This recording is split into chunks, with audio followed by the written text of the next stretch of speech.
need one of these Tung in here. Yeah, I do. Oh, that fucking Wi-Fi poisoning. Yeah, but no, I got this today. Yeah, actually, like, so that's what it's for. Yeah, the Wi-Fi poisoning, dude. EMF, yeah. Yeah, EMFs. Cause like, you know what? It's beautiful. There's a whole bunch of. Hey, let me see that shit. It's cool. It's engineered. It's not from Alibaba. It's It's not from China, you know. It's not from China. Yeah, but then their product's pretty good too, though. Not like their product's not good. Some of them, not like you got it from Temu, right? You know what I mean? That's what you mean. Yeah. No, because a lot of the EMF products from China are fake. Oh. They're just money grabs. And you know what's science to it? It's a very advanced science. Yeah, because you know it's I've seen ads for it everywhere now. Like this one, yeah. No, not for this particular one, but like other companies doing it as well. Yeah. But I like the patterns for this one. Like, is it? That's layers and layers of chip. What? Those are layers. Holy shit! Layers and layers and layers and layers. Yo, guys, check this shit out. This is layers and layers of chips. Damn, look how pretty it looks. Like the flower of life almost. Yeah, it looks like it, but it's not. It's not. Which is even more interesting because that means their research led to different kind of patterns. Patterns, yeah. That are. Do you know the science behind this? I don't know how it blocks the EMF. I've just seen. I've read it, and then I was sold. I mean, I bought this like over a year Clearly ago. sold. Right, I bought a lot of these. You bought a lot. Wait, so did they get gifts. degraded over time, or you just bought them? No, I just bought a package deal. Oh, that's alright. Yeah, that's better. You want to buy? And I wanted to gift it out. Oh, that's Good cute. gifts, yeah. That's cute. I like that. That's cute. Yeah. I gifted to this one girl. Yeah, oh, yeah. She flies a lot. I hope she's using it. Ah. Yeah. But you know, I remember when people started talking about like, you know, RFK, Robert Kennedy Jr. Robert is it F Kennedy Jr. Robert Kennedy Jr. The one who's live right the one with Trump right now. Yeah. The guy with the whole vaccine. He was the one who started talking about like the 5G towers poisoning. But you know what? I'm like, at first I was like, this guy's crazy. And now I'm like, dude, I think, I'm like, is there something to it? Because the Wi-Fi radiation, I think like there was a podcast with this girl who goes on to Danny Jones, a whole episode just about Wi-Fi poisoning. And I'm like, look, I'm gonna go down the rabbit. I'm gonna go watch it and see what's up with that, man. Because I don't know exactly what's going on. Like, I haven't done my research on it. I don't know if it's true or not. I don't know how, but yeah, it does make sense because you know if you think about your Wi-Fi, right? You have the router where you put it downstairs and it radiates the Wi-Fi everywhere, right? Yeah. And then like, how do you know that thing's not affecting you to a cellular level? No one's done research on it, right? They have. Oh, well, now are they? Yeah. What do you know about it though? It's real. Yeah, look, I think it's real. It's just invisible. Yeah, that's But the thing there. is, yeah, You it is radiation though. You can measure it. Yeah, we can measure it. That's what I'm saying. So it could be because you know what's wilder. Have you seen the there's this new Wi-Fi tech where you can see where someone is in the house based on the Wi-Fi. Oh, yeah, Bro. that's technology too. Yeah. Let's have a look at that, bro. So they bounce Wi-Fi off objects, and then they map that bounce to create X-ray vision into a room. Pretty much, man. Yeah, Look, yeah. I think there's a video on it. Let me have a look at that. Let me pull it up. Wow. The results were outstanding. Sure enough, there was a nice bright spot that was directly in line with the router of the hackerspace. But more than that, it wasn't the only one there. Each spot we could see was essentially Why isn't it coming out of my soundbar? Hold up, let me just check something. There we go. lining up perfectly with one of our neighbors. The ones on the left, for example, lined up with units that we knew were offices. And best of all, we could even see some distinct spots coming from all the way across the courtyard. We'd actually done it. Our little robot, who we've named Cogsworth, by the way, is actually able to Wait, see you can many do of it the Wi-Fi outside as routers in well. a building yes, without so much as a dude. single amplifier to the boost sky the signal. I'll be honest, I slept really well that night with a Yeah, big smile. So I broke my own rule. You're not supposed to talk during the video, so I supposed to pause it. Yeah, because how would that work? Because the sky doesn't have the roof boundaries, and the Wi-Fi signals would leak. No, it doesn't really matter because it's bouncing off the walls. Right? Yeah, something like that. Imagine something On like my a face. bat with This was those, a- Yeah, sonar. sonar. Like yeah. Dum, That's pretty much mapped it exactly out. the physics of it. Yeah. Project that's been kicking around in my brain for almost a year now, so it was awesome to see it come to life. For those of you interested in trying this yourself, I've put a bunch of links to resources in the Oh, you can description. try it yourself. The most important It one gave is you a a link source to the file how GitHub to do repo it, where we bro. put all of the code that handles We every got part it. of the robot.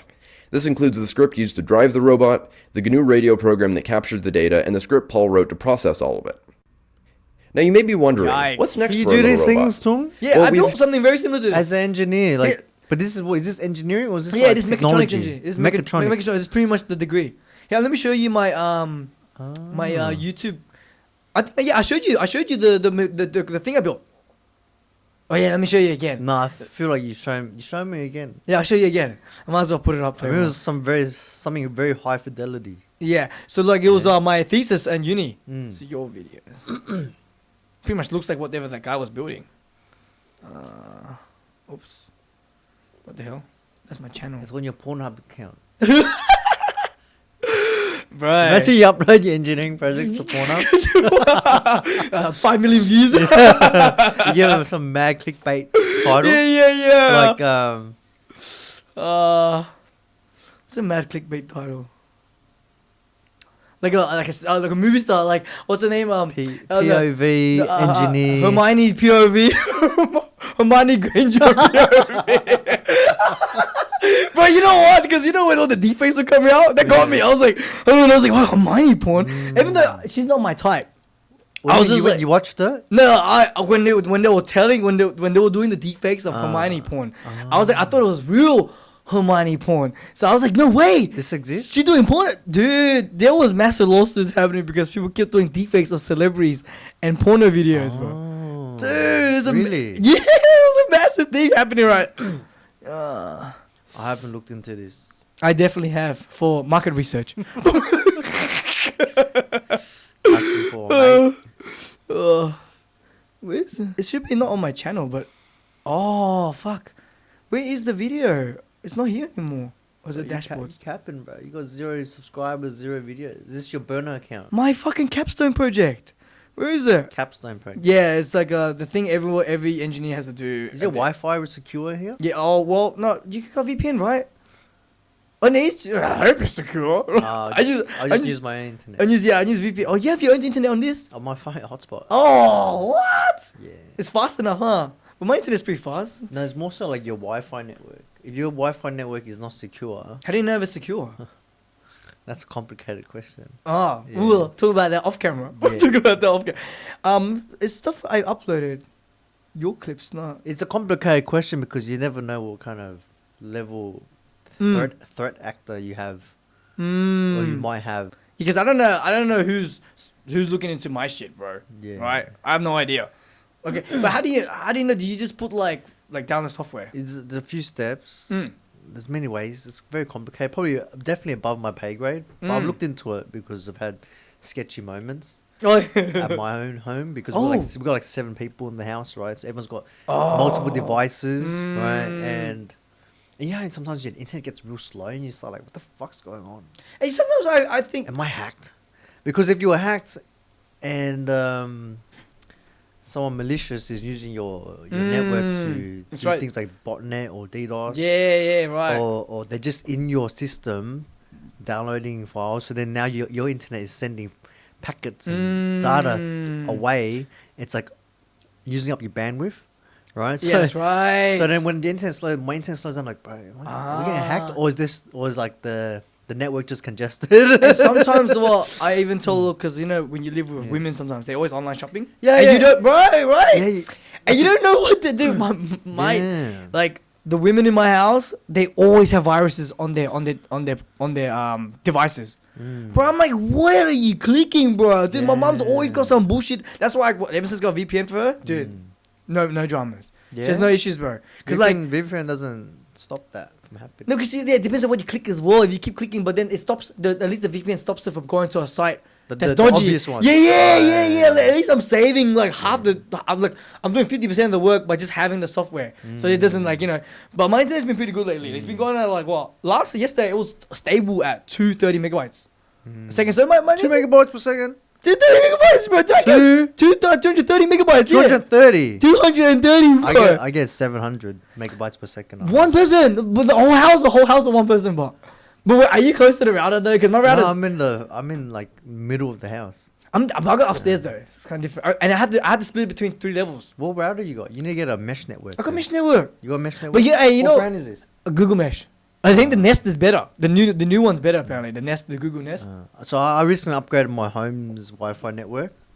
We got a deco system. Is a TP-Link deco? I think it is. Oh, I haven't heard TP Link in forever. They're good. TP-Link. Yeah, I used to use TP Link when we were younger. It's not like it's not the expensive brand. think the expensive brand is the other one. I Netgear. No, fuck. I forgot what it's called. Netgear. Yeah. Netgear, yeah. Netgear is the old one too, another one. But Like another OG company. but what I like about this new setup is that it comes with a mobile app. Oh, yeah?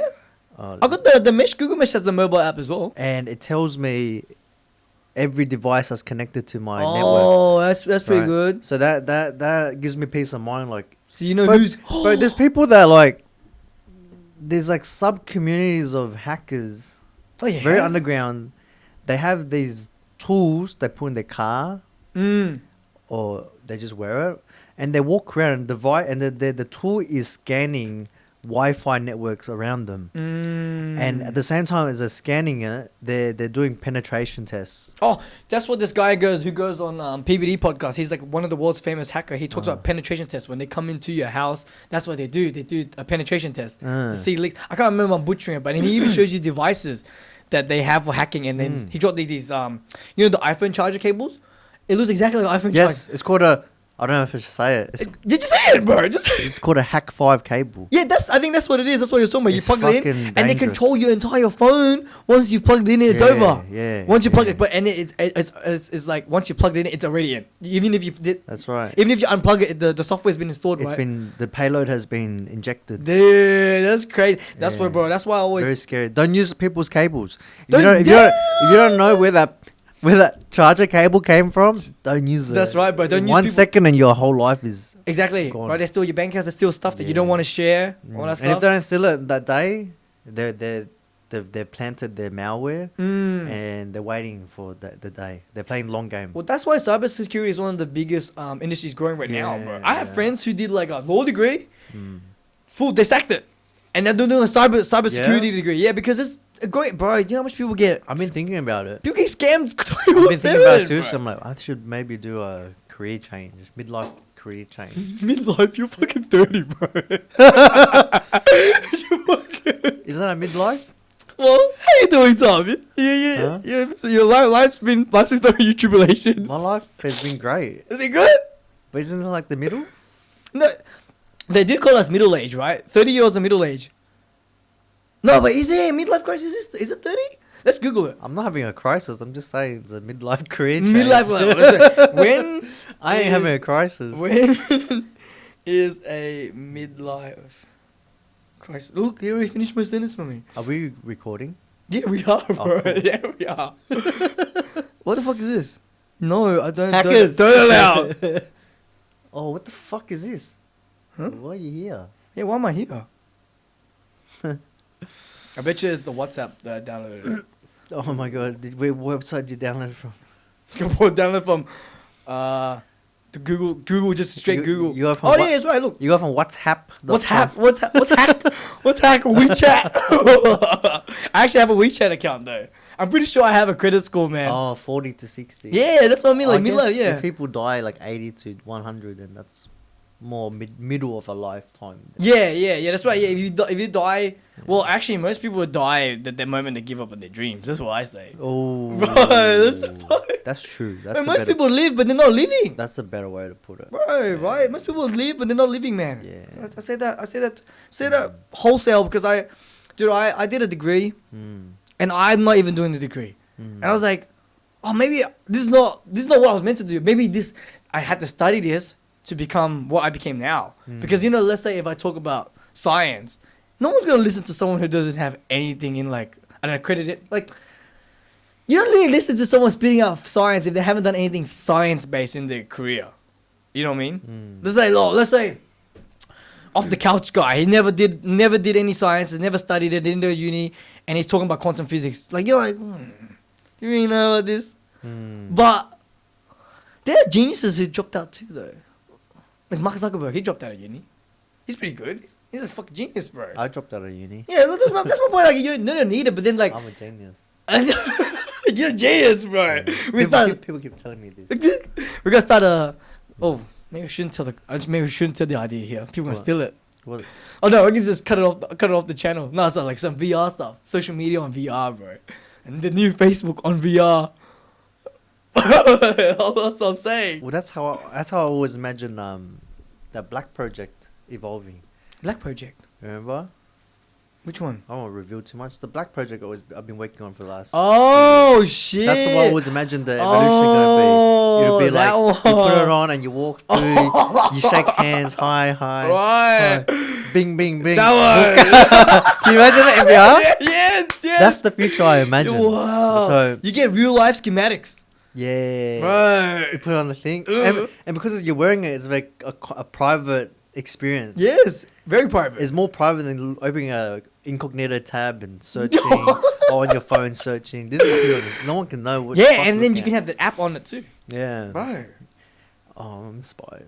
You're inspired, bro. Fucking hell. Maybe we'll see. I have a lot of ideas. Yeah, we got a lot of That's ideas. the problem. But look, dude, let's get to the meat of why we're fucking here, bro. Why are we here today, Tung? Why are we here? Why'd you call me and said, "Fuck work"? And we need to have a conversation. Yeah, yeah. We need to talk about something. We need to talk about something. Okay. We need to talk about UAPs, my friend. Yeah. Hey, it's a good coincidence, hey? The timing of today. The Lou Alessandro's conference, bro. Like, it's happening right now. Yeah, it's going through Congress. It's going through Congress. This topic of UAP. What's the headlines? Experts, we got here. Top story is happening 11 hours ago. Experts testify before lawmakers that the US is running secret UAP programs. Yeah, and it's called the Immaculate Constellation. Dude, how cool is the name? Hey, they actually did pretty good. It's not The bad. government is very good at coming up with cool names. Ridiculous names, Cool bro. program They're names. right. Black Ops. Black Project. Back projects. So, bro, Yeah. like, when did you start looking into this shit? What, into aliens? Yeah, man. Aliens or UFOs? Yeah, just the whole topic, the whole. That's a good question. Probably like when I was like 10. That's early, bro. Dude. Yeah, because Yeah. as a kid I was always like building computers, taking them apart, You're a putting them back fucking together. genius for real, bro. You're And fucking then genius. you now you have a computer. Well, we had broadband back then. And our mm. generation, that was like the advent of the internet, right? Yeah. So I remember like broadband. We had broadband. We had computer. Not even broadband. Before broadband, dial up. Oh, yes. So you dial up and you connect to the internet, and then now you're in a whole nother world, right? So I think from that, and being just left alone to like To your own devices? to literally your own Yeah, devices, Pun intended. because the parents are, Yeah. the fuck is this? Yeah, bro. They have no idea. You grew up in a different time, They bro. came from a jungle, escaped the war. Exactly, bro. That's why I tell people, like, bro, they're like, oh, hey, we're not gonna have any cash in like 5 years. I'm like, bro, I can't even teach my dad a text message. How you think you think I'm gonna teach my dad how to use a crypto wallet? Right? It's not an easy transition. It's gonna be like 15 years at least, I reckon. 10, 15. Yeah. Because all the infrastructure. But the 10, 15 years is already in progress, yeah. Yeah, it's already in progress. So maybe 10 more years. Yeah. Right? Because we're already 5 years into the dance, right? But anyways, yeah, keep going. So, like, you know, so you... Yeah, so I've got the Rebooting- internet now, and as a kid, you go from one click to another click, and then next thing you know, I'm in like I'm in Merc chat rooms. You know, Remember Amigo, Merc? Amigo chat rooms. No. I know, but we couldn't afford a camera. We didn't have webcam. We just can see had- them. We can see them. Hey, what's going on here? no, Wait, so- what was work chat? I've never. Do you not remember Merc? Look, MIRC, IRC. No, because let me tell you this, This is bro. like- You're the oldest sibling of your house, so you had I to. got an older half sister. Oh, but then like, who was the? Was she always around there? She came in like when I was like around 10 or something. Oh, so you got to, but you got to be the oldest sibling for a while. For like, Yeah. I don't know, like 8 years or something. Yeah, so you were left to your own devices. I was Yeah, not yeah, the yeah. oldest. I was the younger, so my brother did all the computer stuff. Oh, yeah. So the oldest gets, you fight for. yeah. Dude, I didn't get that, bro. He got all the cool stuff, right? Yeah, and then you got books. yeah, I got the book. I got the GameCube, bro. That's why I'm good at the Smash Brothers and shit, bro. I see. Yeah, and then so he gets the computer stuff, and then he's good with the routers. He's good with the tech stuff. That's why he's so much better than me with tech stuff, though. Right, just like you, right? And then I never got to. Yeah, I never got to play with the Merc chats and the Amigos and all that kind of stuff.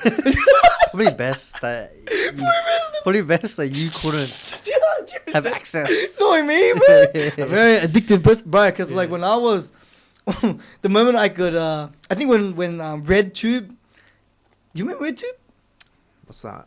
No way. Porn? Yes, the original Pornhub. Yeah, okay. I Yeah, it's remember. like, so, you know, back then there was X videos and RedTube. Yeah. So like when my mates showed me RedTube on mobile device, I was like, because I didn't have a PC. I had a mobile before I had a PC. Yeah. So then you could access the websites on the mobile. I was like, bro, what the fuck? This is videos, bro. Yeah. Dude, I got addicted. That's what I can see. Dude, you know that's why makes sense. that's why they think young boys are they have bigger dicks now. They have bigger hogs now because more exposure, early exposure to pornography. So You reckon? kickstarting, yeah, apparently. What does that have to do with anything? No, so What does that have to do earlier with access to dick porn size? causes puberty to kick in starter earlier. So you know, girls are having puberty much more earlier. So then the girls of today and the boys of today are having puberty much more earlier. But they think it's like a plastic thing as well. The phthalates and all that stuff. Have you heard about that? Yeah. So do you know they think that's how we become the aliens as well? So there's phthalates is microplastics in the ocean. So so there's this lady named Dr. Shanna Swan. So she has this test on the website called the Jizz quiz or something to test your jizz, because men are getting less infertile. Men are becoming more infertile, right? Because the microplastics. So so there's microplastics everywhere. Like, Everywhere. But we have. I think let me check. What percentage of the human brain? What's this test? How do I do the test? Is it online? Dr. Shanna Swan. Yeah. Jizz quiz or Do I something. have to send it her? I don't think so. I think you can just do it. I think you just access the website and do it. Just go have a look.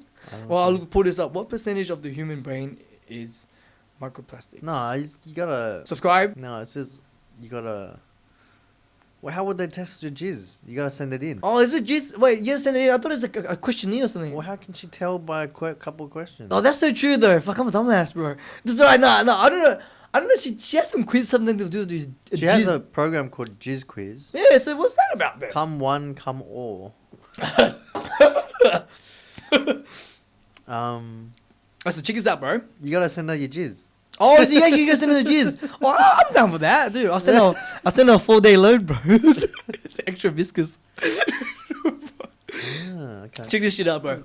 According to a study published in August 2024, the average human brain contains about 0.5% microplastics by weight. Bro, That's a lot. that's a lot, bro. Yeah. That's a lot. What's the detox for microplastics? I don't think we have one yet. Because other than microplastics, the other one we're in danger of is heavy metals. Oh yeah, heavy metals in the air, like pollution. So people who And in live the water. yeah in the food. water, right, fluoride. So people who live near like those manufacturing plants, they're like higher chance of getting cancer, having I think autism as well, and all that stuff. I'm not too in the weeds in that, but then people who live close to that, they die from like chronic diseases faster. But this microplastic thing Can you is. search? What's the detox for microplastics? I don't think there is one, bro. I hope there is, man. I would like to know. Because with the heavy metals, there's stuff you can take that binds the heavy metals out of your body. I heard about and that you too. can detox it. Yeah. But like with how would this work with microplastics? I never really looked into microplastics. Like Add that. organic and fresh foods to your diet plan. Engage in physical activities to stimulate sweating and breathing exercise in your training routine. Increase your fiber intake.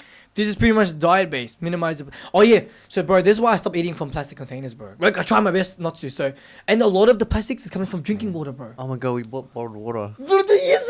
Oh, you got no filter water here. Yeah, and that, We got extra. also with those plastic bottled water. We're dying either way. Bro, we're dying either way, bro. So We're that's the getting thing. heavy metals from the We're tap. that's We got right. microplastics from the bottle. Dude, we're getting cooked left, right, and center. So, Yeah.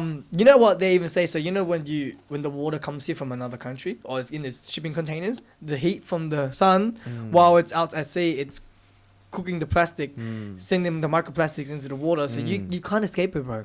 And that's why the massive ban on the plastic recently. Have you seen the straws and all that stuff? But food hits different with the plastic, but you know, Food hits different. Yeah, you know. This paper straw Yeah, it's all- is changing the taste of my coffee. Yeah, exactly, bro. That's what I mean. Do you know what I mean by fucking when I get ice cream from the wooden spoon, it's not as good as the I can plastic, taste bro. it. I can You can feel taste it. the spoon. I can taste it bro. right now. You can taste it, bro. It's like the woody. fucking Yeah, texture. it's like, I don't like it. I don't like it. Yeah, so this microplastic thing is like it won't affect us that bad, right? Because actually, because they invented plastic about like maybe 40 years ago, I think. Yeah, I think I'm gonna look. I feel like I've read something about Coca-Cola being a big part of this plastic, about Coca-Cola being a big part of this invention and proliferation of plastic use, No, it's also the petrochemical companies. So which you is know, Coca-Cola. is it? No. So like BP and all that stuff. The oil oligarchs. So what they did was they found out besides the when you extract the petroleum, right? Yeah. You use the petrol for the cars, the fuel source for the planes, yada yada, all that stuff, the turbines, and you find the rest of it. You can extract the oil to make plastics. So that's where plastics come from. Plastics come from the excess parts of the barrel of the oils, bro. And then they found it's like a Ferrero material. And then they're like, oh, look, this thing doesn't degrade. You can package your food better and all that stuff. And we went wholesale on it. And we didn't realize the damages that it does. And so, whoa, shit, no way. The history of plastic includes several key events, including 1862 Alexander patented cellulose nitrate, which is considered the How first... cool is this new way of search? Like, I do search engine optimization, but this is gonna fuck everything up for my work. Oh, yeah? Because like usually before this, you search for an answer. Yeah, you gotta you siphon through it. cipher through the results to see who's got which website you want to check out. But now it's like, if this gives me an answer, you don't click any of the fucking links below. Exactly. So what is, But you know what? You have to pay $35 per month, though. for this? This is the... Gemini? This is Gemini Plus. Yeah. I only this a free subscription, but I might cancel by the end of this month. Dude, $25 a month, bro. I mean, yes, but it's pretty handy though, right? So what does it say here? I might keep it though. So yeah, I think we first started using it. Plastic why became used in the 1950s. Shit, that does affect us then. So how it affects us is it's called an endocrine disruptor. So this thing, it disrupts like fetal development. Yeah. So let's say, so everyone's got, look, if you have 0.5% microplastics in your brain, how much do you have circulating through your entire body, right? So think about that. So during the fetal stage, the microplastic enters the fetus and it starts affecting them during the growth, bro. So then it's making like boys' dicks smaller. So they found in like experiments with rats, they put the phthalates, that's what it's called, the phthalates into the mammal, and it causes the animal to have like smaller penises, less sperm count, right? More males tend to be more feminine. It affects their hormones. So then this is what Rogan always talks about, like this could be a reason why we become the grey aliens, that we keep messing with the environment and our body, we can't reproduce anymore. And then we have to engineer ourselves to become something different, and that's what the grey aliens are. That's one of his fun theories. It's not too far fetched that way. I think that's what the grey aliens could be. Because let's say, imagine we went for a nuclear war. Boom, we blew ourselves up, and we had to engineer ourselves so we can survive throughout the planet. Engineer or evolve? Well, you have to engineer yourself because yourself? To rapidly evolve. Because you can't. I don't think you can evolve fast enough in like a doomsday scenario like that, right? Like, let's say you're on the brink of death. So, like, think about this. Everything is just genetic sequences and genomes. So you can switch things on, right? Switch things on and off. So I think you can, there's like switches in our genomes you can switch, and you cause you to get like certain diseases and all that kind of stuff, right? And they're trying to hack like the salamanders. You know how salamanders, when you cut off their limbs, they regrow? They're trying to find that genome, bro, and put it in us. So we can regrow limbs and all that kind of stuff, right? Limbs, bro, right? Man, that's pretty wild. That's cool. That's pretty wild, but that's the whole... That might shut down the human trafficking industry. No, bro, dude. Organ harvesting industry. Dude, human trafficking. They wouldn't be happy about that. Bro, you know when we had the shut it down. The cartels. Shut it down. Shut it down now. Yo, but dude, human trafficking is crazy. I didn't realize how much was happening.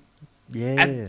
I think it was like 300,000 kids go missing a year or something. Let me have a look at this shit. I think we come back to the topic. That's like part 3 of the UAP topic. Oh yeah, true. Yes. Because it's like, if you just wanted to touch base on it today, then it's like no, okay, we can't go to... Yeah, because it's like the first step, like we're talking at lunch, is like you asked me when do I get on onto this topic. That's right. Let's From get back to it. like 10 years old, Yeah. So it's like the questions I ask aren't like, are they real? Are we alone? Whereas for a lot of people out there, that's probably where they're still at. Like, what do I believe? Facts. Is it real? UFOs, were they real? Are aliens real? You know, so that's what's coming out now from the disclosures and like today with Congress. Yeah, but what made you like dive into look into? Because I know you. But then after, what I was gonna say is like once you wrap your mind and take a leap off the fence and like, okay, they're real. What now? What are the implications? Then you get down the rabbit hole of like, well, what the fuck they've been doing? if I just found out about it today, what have they been doing for the last 100 years, 200 years, 300 years? What's their agenda? And that's when you start connecting the dots to like human trafficking. Right. Dude, that's That's I couldn't even believe they were tied together. Think about it, like makes sense though. like humans. What's the most important resource on Earth? Oh, yeah, we'll say people. It'll be people. It'll be people. Like to us as a species, like gold is very valuable, right? Because the Anunnaki installed it to us. Right. And like we don't know how to replicate it. Like diamonds used to be very valuable, and then labs figure out how to replicate diamonds. Yeah. So diamonds have lost its value, and the only value left for diamonds is the brand created. All value. lab grown or natural. Yeah. But the bees is the original company that branded diamonds as a thing. Like you spend heaps of money. Yeah, that's right. For your wedding or or for flexing. You know. Yeah, it's like a mad propaganda campaign, bro. For real. So then after diamonds, it's like we got like gold. It's like we can't replicate it yet. Gold is made from like they found it's like made from like intense like so neutron stars or like stars exploding. I can't remember. So neutron stars I think exploding and then because of the high. The environment that it creates is so high pressure, it creates heavy elements. So think about it, all the elements that we have in our body is just stardust. We're all fundamentally stardust. Like actually? Yeah, legit. Cool. Legit, let me so how are heavier? I've heard this, but like, is this like proper? Yeah, made from stars. Yes, heavier elements are created when stars die. So yeah, supernova and neutron star collisions, remember? So I was saying, so neutron star, I think a supernova, is when a massive star dies. So when a massive star dies, it turns into a neutron star, which is like, oh no. So sometimes when a star dies, I think. So is this saying that like when our galaxy was formed from a Big Bang, it created the gold. Yeah, pretty much. But so the gold is it's within the Earth.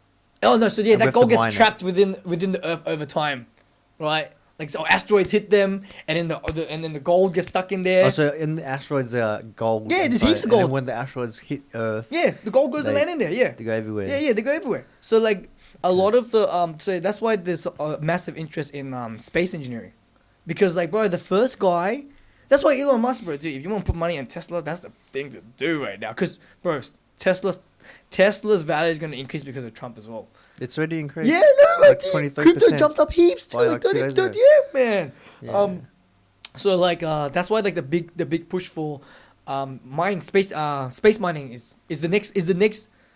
I think the next someone making more than trillions will be the first guy to start mining the asteroid belt. We'll see. You send robots out there, just right, get all the material out.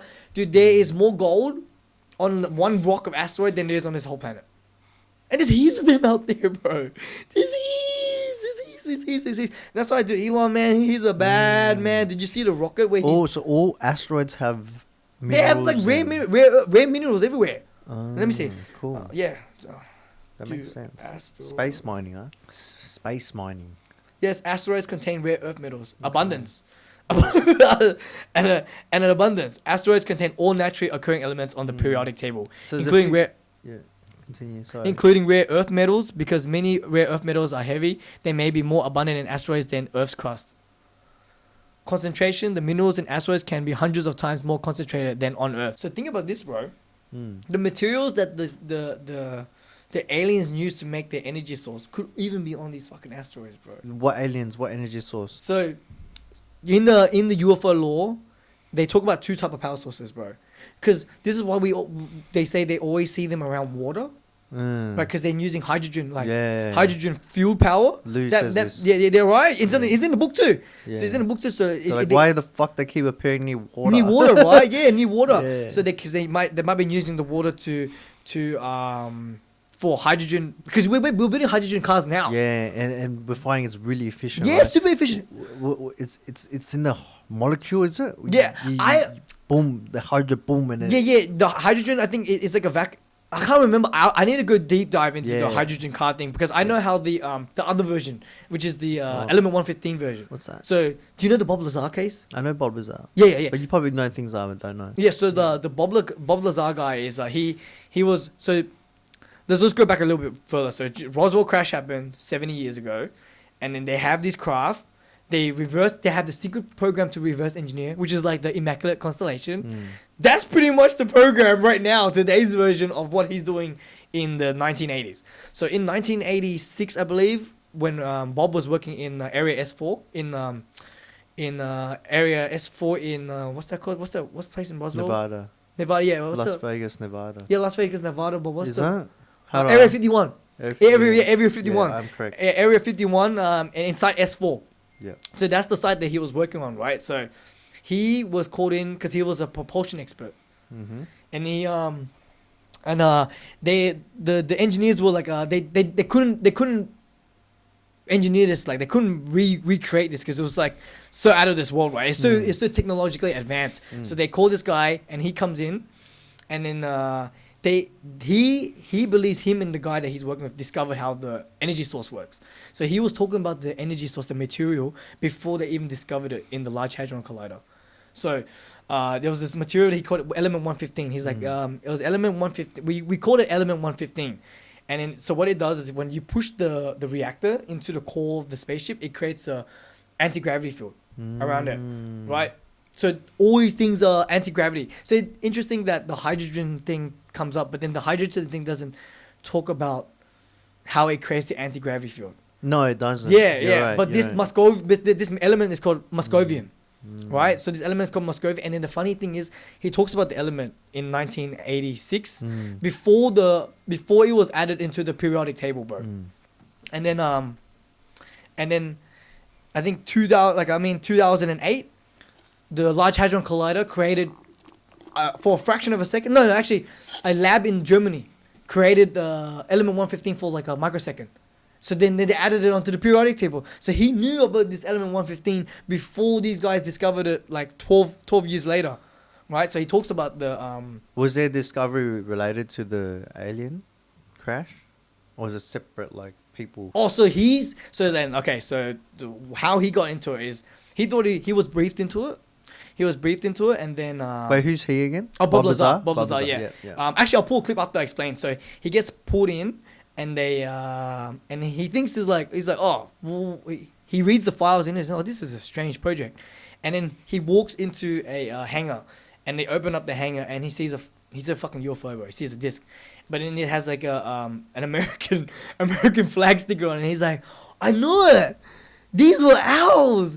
And then the moment he starts walking in and he starts examining it, he realizes, oh, fuck, these are not owls, bro. He's like, what is this? He's like, this is alien. These are actually alien ships. And then he works to reverse engineer this thing. And then his part that he was reverse engineering was the energy part, the Element 115. So then he finds out that, so that's what I mean. So they think, I think if these rare earth materials are all over the asteroids, man, if we mine up that could be our way to getting the energy source to create these things. But the fucking crazy thing is... Okay, yeah. Right, but the crazy thing is, some people say 30% of it, what you see in the space is ours already, bro. Who says that? We'll get to that. We'll get to that. Look, so for me, your curiosity... 30% of what's in space is ours. Who's saying this? Are these Greer. skeptics? Dr.Steven Nguyen and the people he talks to. Okay. So when they say ours, they mean the secret space program. Yeah. They've it's done not that. us. It's the... Yeah, it's the deep black. offshoot. The deep black. So these companies like the military industrial complex, like Lockheed, Skunk, Raytheon, Booz Allen Hamilton, Mitre-10, SAIC. All these classified programs. Yeah, all the these legacy programs, such as the Immaculate Constellation. Yeah. So these dudes, they've done it.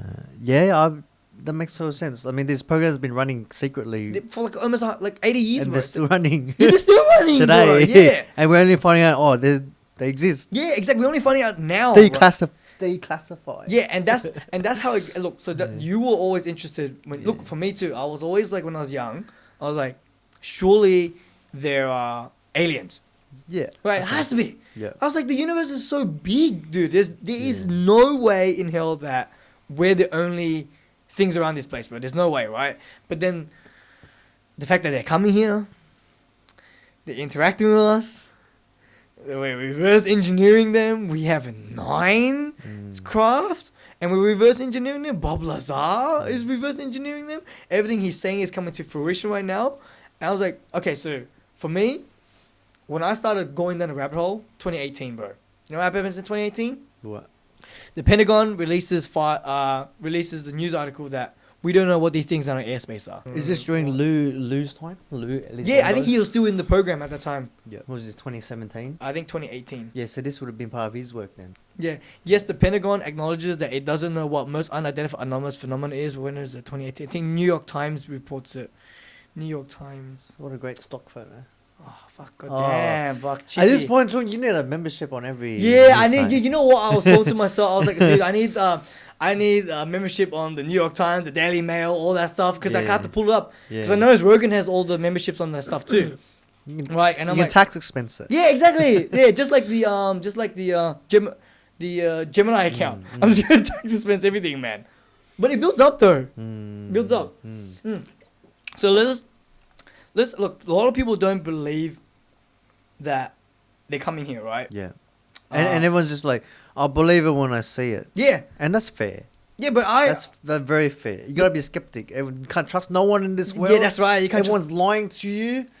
Yeah, everyone's lying to you though. Your friends, your family. Hey, that's right. What makes you think the government wouldn't lie to you? Oh, bro, I had this naive motherfucker, bro. Yeah. During the whole COVID, you know him, bro. I know talk about this guy a lot. Don't say names. Yeah, no, I don't remember the rules. What's his name? No. You know, we talked about it. We've talked about this guy before. With another, yeah. So I'll tell off camera. Oh, old mate. Okay. Old mate. Yeah. So he's like to me during the COVID situation. Yeah. He's like, you don't believe in all that conspiracy stuff, you know, about the whole the whole COVID thing went down. He's like, you don't believe in all that conspiracy stuff, right? You don't. Why would the government lie to you? I'm like, wow. This is when I realized this guy don't know shit. Why would the government lie to you? It's not about. I think it's not about he doesn't know shit. No, he knows his own shit. You know why I say that? It's because he said you don't believe in all this conspiracy stuff. So he's bucketed all those things into a bucket, a convenient bucket. So he knows what the other perspective is. What's happening to him is psychological. He's experiencing cognitive dissonance, which means that no matter what evidence you present to him, right, psychologically as a safety mechanism, right, he will disregard it. Yep. Because he's gonna fuck his paradigm so hard. It will fuck his paradigm. So it's cognitive dissonance. Yeah. So it's not he doesn't know shit. He knows. It's just the willing to be open minded and accepting it. Yeah. Yeah. Right. Yeah. So that's and changing his worldview, changing his thoughts and opinions. Yeah, but then the fact that he said to me like, why would the government lie to you? I'm like, bro, what are we doing here? How many jabs do you get? Oh, he got all the jabs. All the jabs, bro. I'll tell you a story after the show, bro. He got all of them. 5. Oh, he got most of the jabs and some. And some, right, bro. And that's why I was like to myself, I'm like, wait, you can't even keep yourself safe. If he's watching, you should Google how to detox from the vaccination. Immediately. Oh, we can't say that word. Beep it. Yeah, we beep it. Can do. I just like cut. If you're watching this show, you can Google how to detox from heavy metals. Yeah, you can detox. How to detox from heavy metals. So yeah, that's how I got into this. Right in 2018, the Pentagon releases, the New York Times releases a article saying Pentagon officially doesn't know what these things are flying in our airspace. I can't even find the article anymore. But then that's what kickstarted me, and I'm like, you guys.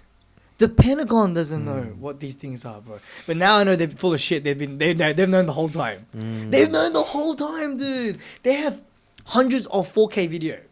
Yeah. Hundreds. Like that's what Lou said. They've got hundreds of 4K videos, bro. They got plenty of these things, right? And then bro. So then and then I think a year later, 2 years later or a year later, Bob Lazar goes on to Rogan and he starts talking about him reverse engineering the ships, right? And then discovering element 115, the anti-gravity fields. You know, he even says, right, so when they took him out to into a test pilot. So they have the ships, bro, and they know how to operate it. So every Wednesday they would take it out to operate, because the reason why was that because These are the crash craft that they fixed, or is this very interesting thing about it. So reproduced? Stephen Greer says that not all of them are crash crafts, that some of them were downed by EMP weapons, bro. Yeah. Bro, Yeah, and yeah. that some of these extraterrestrials would come out when they try to down the ships. They'll come out, and then this is one of his stories, right? He said one of these days they downed one. The ship was just like falling down like that, and then the helicopters and the force came, right? And then they came out like the door comes out like the movies, bro. Everyone says that the door. You know where the movies get it from? They get it from the real sources, bro. That's why the movies get it so accurate. If they come out, the door comes out like the ones from the movies. They come out, and then the beings say to them, "We know what you're doing. We're not letting you get away with this anymore." And I'm like, damn, man, we know we're picking a fight with the wrong people. We know what you're doing. Yeah, because we're downing their ships. And we're not going to let you get away with it. Yeah, that's what it said. And you know what happens after, right? So the helicopters and all that were flying to them, right? The people who were flying there, they get teleported back to base. Bro, dude, I'm like, wait a minute. Fuck, that's a hectic ability. Dude. Or technology. Well, like... Superpower. What is a technology? Imagine just like go out and run amok, get arrested, and then You just teleport. you teleport away. Yeah, the back of the And you full tease them. You go back into the cell. You can't touch this, man. You can't touch me, bro. You can't lock me up, man. Bro. These 4 walls ain't mean shit. Exactly. These 4 walls ain't mean shit to me, boy. So like, and then so he Bob says when you push the element 115 reactor inside the disk, it creates an anti-gravity field and it comes out of a tube or something. There's a tube that allows the gravity field to encapsulize the spaceship. So just like the paper. So let's open that file. Yeah, let's So I just like I told you, I just finished reading this book by Lou Elizondo. Bro, I want Bring up the cover for the book first, 100%. just so people know what 100%. They're probably like, where are we getting these facts from? Where are we getting these documentation? So tell them. Is this the first page? So this is I just sent you like an excerpt of my favorite chapter. Yeah. Chapter 16, the aha moment. This is when it gets really good and like. I'm saying getting dicey, huh? But go Amazon. Just pull up the Amazon did the book cover, yep. Imminent by Louise Elizondo. Just so people know like who this guy. Because I didn't know who this guy was until I picked up the book. What is this? And Why I- does this and I keep doing talked to- this? Why does it want microphone? Yeah, why does it want my microphone? It Just never search. it never did this when until But I only found out about this guy recently. But you knew about him a while ago, hey? yeah, because his Through name kept, your research. yeah, man, the field Mark- research. field research. Elizondo. Elizondo, Amazon, yeah, whatever. Amazon. Yeah, bring up the Amazon link so we can see. So, tell people who is this guy before we get into some of his work and what he's sharing. Let the world know. You let the world know. Okay, cool. Cause you Yeah, know, I just met him. Yeah. So Lou Elizondo, he's like he was the head of the Pentagon for like the UAP program that they He was the director of a UAP program in the Pentagon. Do you know how he got inducted? When he got inducted, the story. You should watch his interview with Rogan. I read the book. What I can't. What So- do you mean so- inducted? Like So when they called him for this role, yeah, like he didn't even believe in. All he this didn't even stuff. believe in his Yeah. bullshit, right? Yeah. This guy is like a He's been in the army, been in the field. Yes, Got heaps He's of battles, decorated. war scars. he's a decorated like veteran Soldier, Yeah, he's veteran, decorated- he's a and he decorated left the field to become to work in the office. Pretty work in much. office, They work yeah. in like with like the Yeah. the Pentagon. for Right. like national security for and that- stuff. pretty and he's much. got all of the highest security clearances. Yeah, pretty much. He's got all of them. Yeah, he's got all of them. Yeah, they call it tickets. Oh, is that what they call it? Yeah, you got like which ticket do you got? It's similar to like I think like in trades and stuff. I was with Tokla the other week. like and- permits. Tokla? Yeah. No, I mean like permits. Yeah, You mean tickets? Yeah. Yeah, tickets like permits. Yeah, licenses. Yeah, licenses and permits. Yeah. Yeah. So he's got like a permit for everything. He's got a permit for every security level. Apparently, guys higher than him are the NRO. Who? Do you remember I was talking about that Chris Bledsoe? Oh, National Reconnaissance Office. Yeah, bro, apparently they're the highest, bro. We'll get to that guy very soon, bro. Yeah, and then I guess there's tickets that don't exist. Yeah, the black tickets, right? The black tickets that don't exist. Yeah. Because Lou only got. I think Lou knows a lot. Yeah. But he hasn't seen as much. He reached the ceiling. That's why he left. That's why he left, and he wrote this book. So this man, like, he was the director of the actual official UAP program, and just UAP, for people who don't know, is the new term for UFO. Yeah. So UFO was like back in the days, like unidentified flying anomalous. No, flying object. Object, yeah, that's right. Yeah. And now it's unidentified anonymous phenomena. Yeah, bro. Because because they actually renamed it to unidentified aerial phenomena. Then they realized that they were transmedium. Yes. Because they go through water and matter. Yeah. So they call it unidentified anonymous phenomena. They're not just flying. Bro, yeah. Yeah. They're not flying though. They're not even flying. They're warping gravity and they're bending space-time, bro. Yeah, and people might be like, what the fuck are these cook cunts talking about? Bro, we got facts, lad. Hey, let me show you this cool video, right? Wait, don't get off track. Finish this. Yes. So this man, Louis Elizondo, he released his book. He reached the ceiling in the Pentagon. He's like, I'm the director of the official UAP program. So they're collecting evidence and assessing the validity of video footage and stuff. And they're doing rigorous testing. They're like taking this video footage of UAP to like aircraft experts or like radar experts. And they're like, what do you say? What do you think? Does this belong to us? And everyone's usually like this doesn't make sense. Yeah. Who is this? Is this Russia's? China's? Yeah, right. Right. And but he can't tell them like this is UAP. He's just like, this is like national security stuff. Yes, he's got like highest clearance for this kind of stuff. And so he reaches the ceiling in the Pentagon where like there's information he can't access. Yes. And then he reaches the ceiling and is like, well, fuck this. Like, and he's going to try to do exposure. He's trying to let people know. Yeah, right. People should know. Because this is like, but then, he made a few arguments on the pod that I was like, oh, you know what? That kind of makes sense. Like, why we wouldn't do exposure. So, like, for me, the only thing I could come up with before was, because I didn't realize this. How much of the planet do you think is religious? How much? Just take a guess, bro. Religious? Yeah, religious. Fucking nearly all of it. 90%, 80%. You're probably closer than what I thought 20%, right? Religious? But honestly, I honestly thought 20%, but then I fucked up. I forgot. India has 1 billion people. Right? Just 1 billion people. It's actually like about 60%, bro. 60 to 70% of the planet is like religious. Yeah. And I was like, God damn. So my whole thing about non-exposure is that if we do disclosure, most of the people who are religious, let's say not all people are bad. Yeah. Like most people who follow religions are probably mostly good. Let's say 90% of them. But there's still 10% of them who might be low-key psychopaths. Who the only reason why they're not conducting heinous crimes is because they have the almighty overlord punishing you for your sins, right? Let's say you shatter their paradigm. You shatter their belief system. That's pretty good. Bro, right? And then, and then you go like, oh, you just drop it onto them, and they're like, I'm gonna rape kids, I'm gonna kill people, I'm gonna do what the fuck I want for my own life because no one's gonna damage me for my sins, no one's gonna no one's gonna indict me for my crimes. I'm just gonna be free. I'm gonna be free. So that's one. That was my main reason.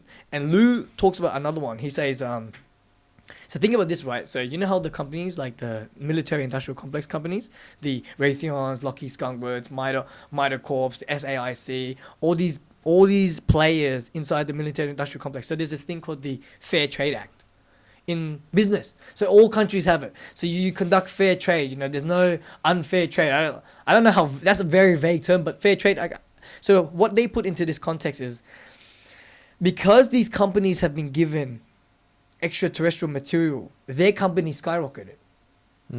Right? They've been given these materials to reverse engineer, so then they became the pinnacle of technology. So these other competitors who weren't given the technology be like, hey, we could have became $1 billion industry if you gave us the tech too. That's not part of the Fair Trade Act. Oh. And I was like, That's the thing. That's the thing. I didn't know, right? So Lou brings that up, and then he's like, and then Wow, once I didn't think about that. yeah, I never thought about that too. I was like, fuck. Yeah, but these guys get this stuff, and like they're so advanced, and like they pretty much create take monopolies. in Yeah, the monopolies. industry, Yeah. Essentially, they're creating monopolies, and, Yeah. and the Fair Trade Act is against monopolies, right? Oh. Right. So I'm like, Well, the act hasn't worked very well. We've got monopolies. yeah, right. Yeah, look, in that space. it's all yeah. monopolies now, still, anyways, bro. Yeah. Right. And then he brings that up, and he also talks about the whole religion thing too. So Yeah. two things. So all these companies are gonna get sued. The paperwork's gonna get messy. So Yeah. that's what the biggest thing about the disclosure stuff is. And I'm like, okay, that does kind of make sense. And also the third thing he said, and I'm like, okay, that does make sense too. He said, if we disclose what we have, and Russia and China is listening, and I'm pretty sure Russia, China, they all have their own UAPs that they're reverse engineering. And then you go, hey, we already figured out past that part. We're ahead of them in this tech. Let's just send the house, right? That's why sometimes I feel like the deep black organizers, why are they so confident? They like, and it comes back to, so Dr.Steven Greer, he says, right, from all these people, the whistleblowers that come to talk to him, they say 30% of what we see in the airspace are ours, right? That they've successfully reverse engineered. So they cracked the whole how the anti-gravity thing works about like in 1956. So you know what's really interesting, right? So they were, after Roswell, they had the ship, tried to reverse engineer it. They had all the information about what they'd studied from that. And then during World War II, apparently Hitler had his own one. Yes. So he had his own six. anti-gravitic machine. Yeah. And then When they say that, and I've seen some of the schematics for the Nazi secret space program. I looked into it a little bit too. There's schematics, bro. And the technology, the energy source was like, it's like a reactor. It's like a mercury reactor. Yeah, that's mercury, right. and then that goes into whatever, and that creates it spins the and bubble. creates the anti. Yeah, it creates the bubble. Let's go back to the bubble sheet actually. So is that element 1115 mercury? No, so element 115 is a different element. So this mercury thing is another way of creating anti-gravity. Right. So there's multiple ways of creating anti-gravity, man. Yeah. So let's go to Lou's demonstration. So here we have aha moment. So for the folks at home, we're looking at a diagram, and it tells you why the UFOs or UAPs are the shape. They always seem to be like a small shape, because the power source that powers them can only create a anti-gravity field that's so big that it has to the material the craft has to fit inside the bubble, right? So let's look at this.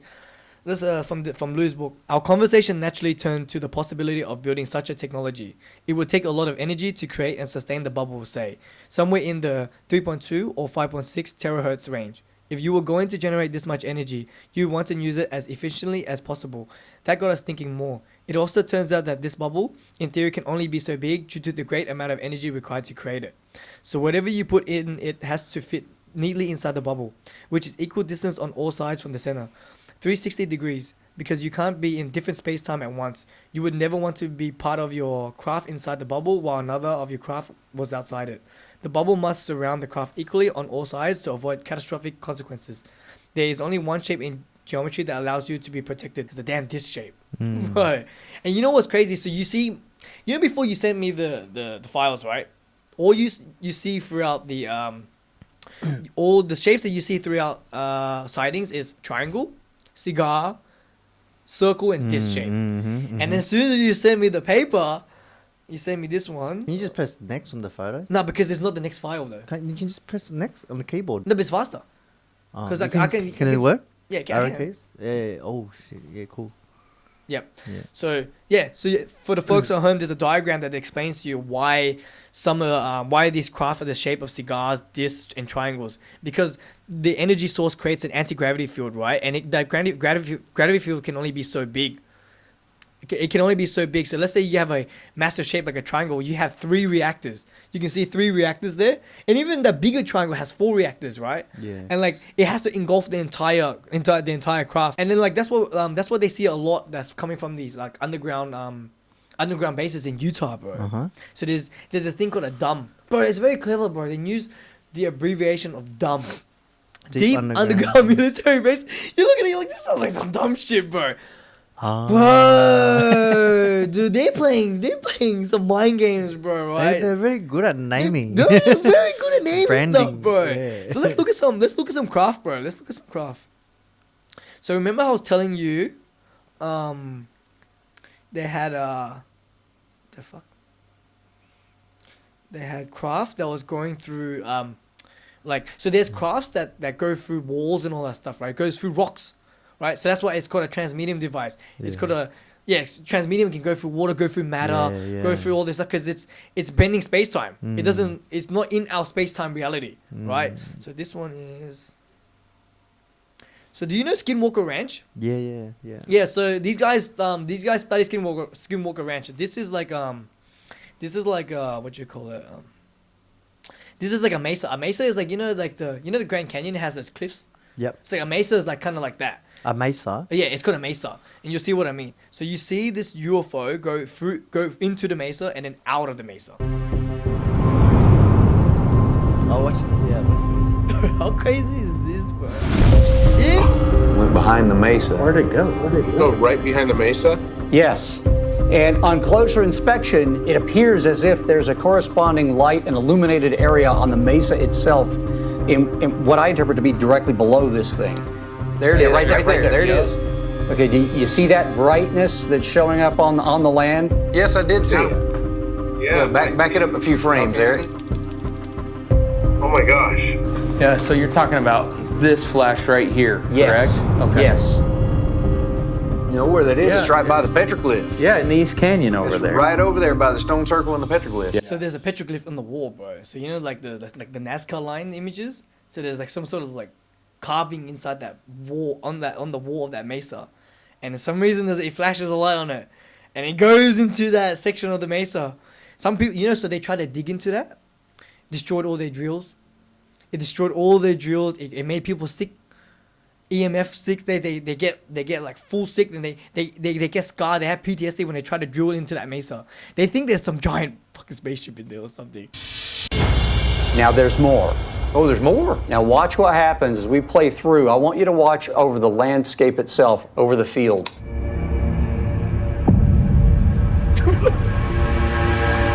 Oh, right there. Oh my gosh. Look. Oh my There it gosh. goes. Oh my gosh. It came out from the mesa. Did it come out of the mesa? I think we need to take another look at that. Yeah, Yes, we sir. do. I agree. It did come out of the mesa. Come out of the mesa. Come out of the mesa. It came right out of the mesa. What? This is great editing. Just great editing. Fantastic editing. The best. But that's proper footage. Just proper That's footage, bro. 4K. Like, what else do you want? Yeah, bro. And then You know? so let's go back to Bob Lazar, right? So he tells you that every Wednesday Yeah. they do a test flight, and they fly the craft around, and they tell, hey, come Bob, come out, come check this out. So they go out. So they do it specifically on Wednesdays because on Wednesday it's the lowest amount of traffic around because it's hump day. Everyone's happy, like midday of the week, traffic's probably like a lot cleaner. So that's the day they decide to do the test flights, right? And then they're flying the craft around, and he doesn't understand how they can contact with it. They can talk to it, because if you create an anti-gravity field, you shouldn't be able to talk to it because it's bending light, it's bending radio, it's bending frequency waves, right? It's bending everything. So how are you communicating to it? So they will communicate to it somehow as well. Or what I think is our physics is wrong. We don't have everything. It's incomplete. Our physics is incomplete. Yeah. It definitely is. Our physics is complete. And then he says when you go underneath the craft, you can't even see it because it's bending light. Yeah. Bro, that's fucking wild, right? And then the most interesting thing about him and what lines up with the whole is it the Nimitz video, the gimbal video? Yep. So the gimbal video was shot by Fravor's mate, David Fravor, Commander David Fravor. So after the 2018 Pentagon stuff releases, Rogan gets David Fravor on. Nah, really? But you haven't seen it? I haven't seen it. Bro, he comes on twice. Whoa. Bro. I just read about him. I just read his testimony and stuff. Dude, so he comes He's on. a fighter jet Yeah, pilot. F-18 pilot. So like Maverick Yeah. Just and 'cause it's- he's a primary source because Yeah, he saw it with his own two Yeah, eyes. so the Go Fast video is his, I think. Yeah, So the Go Fast and Gimbal was Yeah, both- that's his. Yeah. The Go Fast is him and his friend Yeah. locking onto it. We'll put that on next. So for the folks at home, these F-18 pilots, they're like, the Top Gun Maverick guys. They're the guys who fly around the coast. They do dogfights. They practice dogfights to protect the coastline. These guys were flying, and then they see the gimbal object, the UFO. And then, so Bob Lazar in 1986, or was it 1996? One of the two. 1986, he says, the way these spacecrafts like fly off, right? They tilt to the side, like a car. If you were to tilt a car to the side, and it shoots off, and it shoots off to a location, bro. Right? It'll flip. So let's say that this is like this, right? Yeah. And it'll rotate like this, and it'll go belly first, right? He said that almost 30 years ago, and then we have the footage Footage that's of it. Oh, it's moving exactly. yeah, how the he said. same from the gimbal video, bro. In the Tic Tac video, it moves like that too. No, the Tic Tac you can't see it. Oh, It's just kind of flying on the I water. remember it like rotated as well. No, that's the gimbal video. Oh, This is the it. gimbal, So that's okay. this one. We'll put the gimbal video out. So this is This is the There's a whole gimbal video. fleet of them. Look on the ASA. You My see it do the God. rotation maneuver.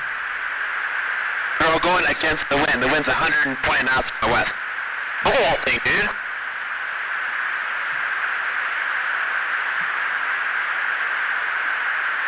it's even glowing. Yeah, because it's the bubble. It's got a That's bubble. not an LNS though, is it? That's it. It's not. That is an LNS, dude. Well, if there's like look at that thing. It's rotating. It's rotating. And then this one is the Tic Tac Dave. video, Is the it? David Fravor one. So they lock onto it. Nickel 6-1 Tango. Roger, oh, got it! Woohoo! Roger, there's troubleshooting. So they think Did you box moving target? No, I took an auto track. Oh, okay. Oh my gosh, dude. Wow, look at that, man. Look at the fly. ooh, it's the extra ones. I don't remember what happens in this one. This is Tic Tac. Oh, this is the Tic Tac one. This is Tic Oh yeah, Tac. this is the Tic Tac one. So The first one was Gimbal. Second Yeah. was Go Fast. yeah, and second that one's was go- Tic Tac. Yeah, so those are the Yeah. first three that was declassified. Yeah. Right. So that's like what's the like they exist. They exist, bro. And That's then them. they exist, and we'll get to why they're here very soon. Right. So we'll show Soon some, today or another day. Not today. Okay. So we'll touch on it. We'll touch on it. Okay. We show some more. We show the public some more evidence. So this one is I think this one's in off the coast of USS Omaha. So I think it's a warship. They capture this UAP, go into water. Right. This one's pretty wild. Whoa, look at it move. Bro, look at it move. Wait, so for the audience at home, regular planes can't just hover across like that. We fly against using the wind, using drag, right? We use the drag to lift the plane up. We fly at a course. We can't just go left and right, up and down like that, right? We can't just do that. These things are just holding their space. No wings, right? That's the thing. No wings, no heat signature, no propulsion system, no traditional methods of flight. There's no propulsion. There's no propulsion, bro. There's no propulsion. There's none.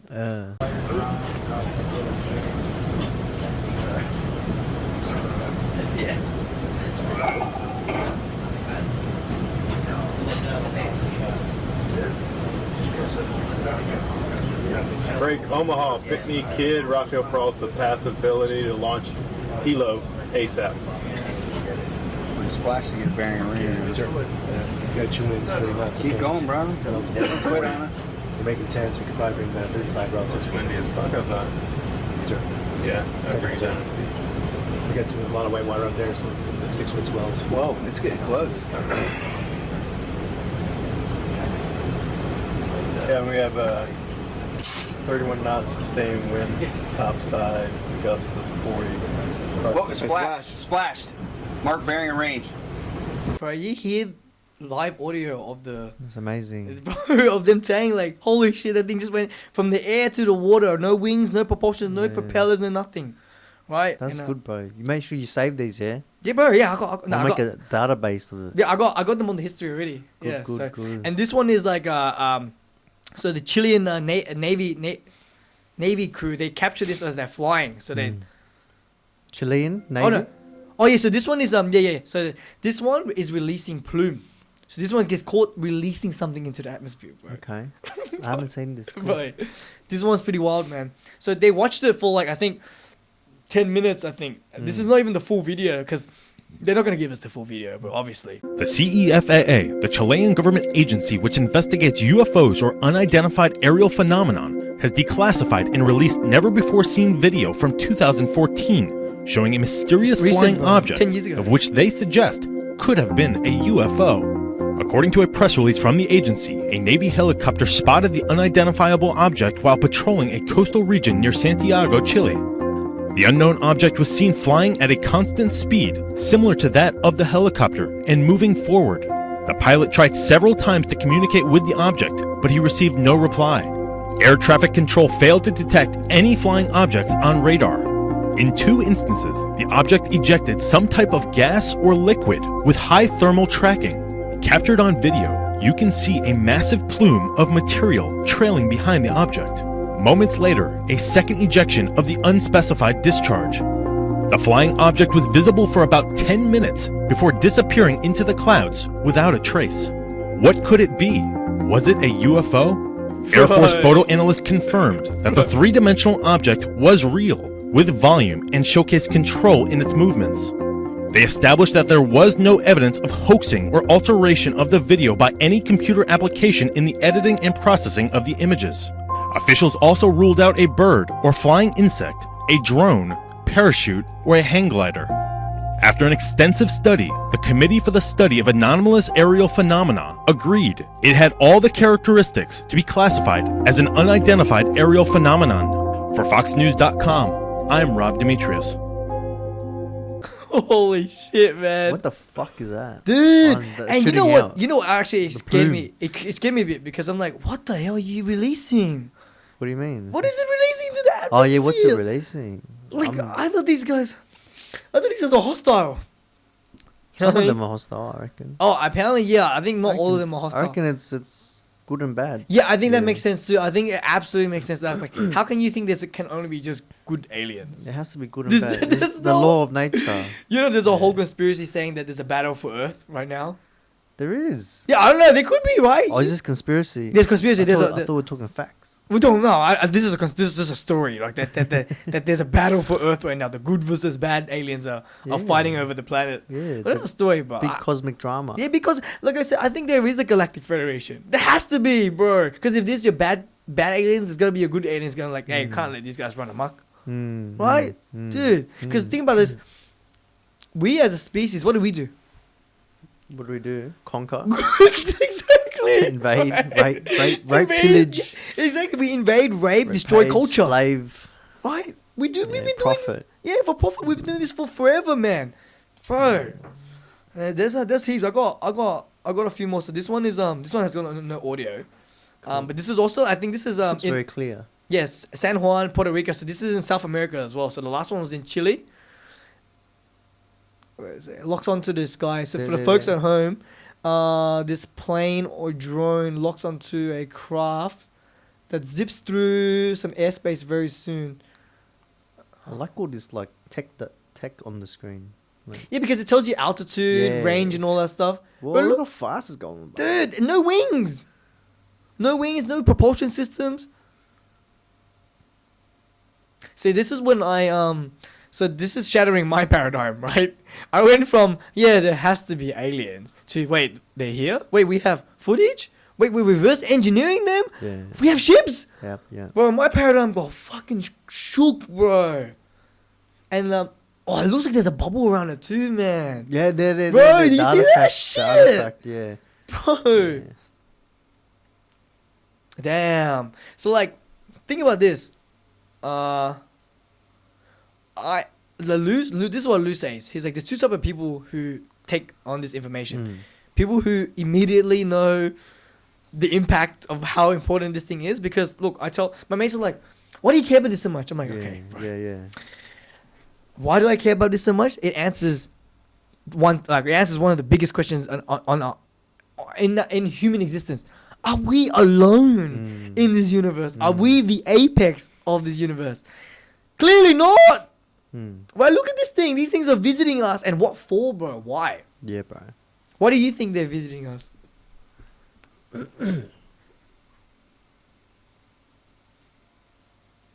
It's a tough question, bro. I have a few guesses because there's a few theories out there that what they are. Why are they visiting us? Yeah, why are they visiting? Why have an interest in us? Or why have an interest in this planet? Fuck, that's a big question. It's like, who's they? They to me there's a few groups. There's not just one group. Right. That's right. I think there's not just one race. I don't think it's just one race either. I don't even think it's just one type of being. Yeah, and so then you ask me like why. So then my head is like, well, multiple whys. There's multiple whys. Because different groups, different agendas, different whys. That's right. Absolutely. Different agendas. But ultimately, I think the simplest way in my head to wrap my head around it is that Earth, humans are the number one resource on Earth. Oh, they're farming us. they want us. This Bob Lazar, he reads in the documentary that they're farming us for our souls. Yes. And I'm like, dude, that's the creepiest one. If that's the case, I do not want that to be the fact. I think that's the most true. I think the nicest analogy would be like Monsters Inc. Oh yeah, okay, I understand that. That's what energy is real, brother. That's what Bob Lazar was saying. You walk into a room, you walk into a party, the vibe doesn't lie. You know, you feel like these people are good people, these are bad people, right? Then you got the rice experiment, right? You get 3 jars of rice. Yeah, how crazy is that experiment? One jar you give it loving thoughts, another jar you give it negative thoughts. And one you I've leave done alone. this experiment like 5 times. Did it work? With like different groups of people. Wow, it worked every time. It worked every time. Holy shit! Dude, but there was one time that stood out the most, and this is when like, I was hanging with the boys, and like we were very young. This is probably the first time we did the experiment, so my mind is not very as controlled or under control. It was there's a lot of like influence and like bad energy. Yeah, evil. You know, evil. Yeah, and it's gonna. Bro, that jar went black. It was black, and the love jar was like bubbling. It was like fermenting or something. It was still white.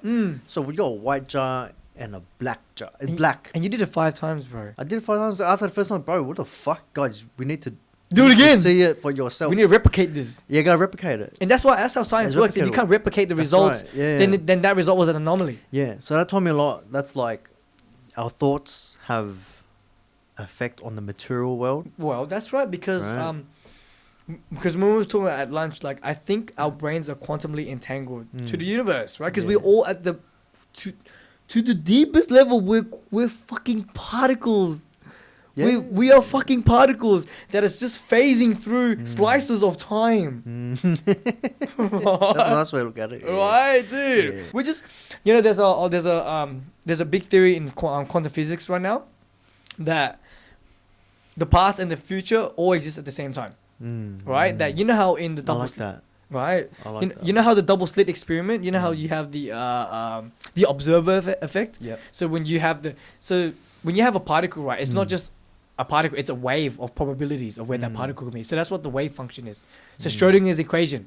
So that's why so that's how the multi-world theory comes into play too. So the wave function is the function of that particle in motion. It tells you that in this wave function, every possibility of where that particle exists in that wave. And when you create a measurement by quantumly entangling yourself to the universe, you collapse the reality, you get one and you get the result. One result? Well, I don't know. Well, in the result of your timeline. Yeah, you observe. Of your timeline, right? Because maybe in another timeline, it popped up somewhere else, right? Yeah. And that's what they think is like your future is just a wave function of all your fucking outcomes, bro. Yeah. So you can create the future that you want by really tapping into the frequency of the future that you desire, because it's a wave function of all the probabilities of every future that you can have. So you can that whole manifestation thing, I used to be like, what the fuck is this about? But there might be some truth to that because of the observer effect, bro. Yeah, 100%. I'm talking more about just energy. Oh yeah, what about energy? that you give it out. Oh yeah, 100%. You People pro- will feel it. You produce it. It's tangible. 100. You It's can. just some people you are blind, like not blind, like you can't see. Blind in sense of the sense. You don't have the sensory awareness Your sense is weak. in that area. Yeah, in that week. Yeah, it's in that. But when you do things like meditation, you build this awareness to feel, sense, and eventually maybe manipulate energy, right? So there's there's positive energy, there's negative energy. Literally, good and bad. Like one vibrates high, one vibrates low. But like it's a bit out of my comprehension. But like I think these other visitors, these ET races, they understand it.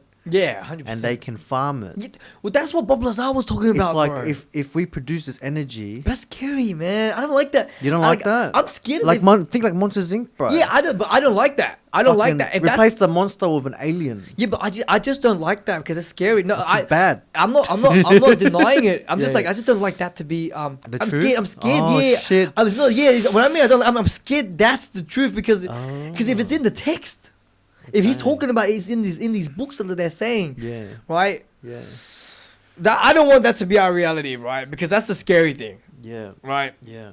And because what Stephen Greer talks about, right? He's like, the deepest secret of the whole UFO phenomena is not even the introductory level to this is the spaceships. I'm like, what? Yeah. This is the introduction. This is introduction. He's like the they exist. deepest secret Yeah.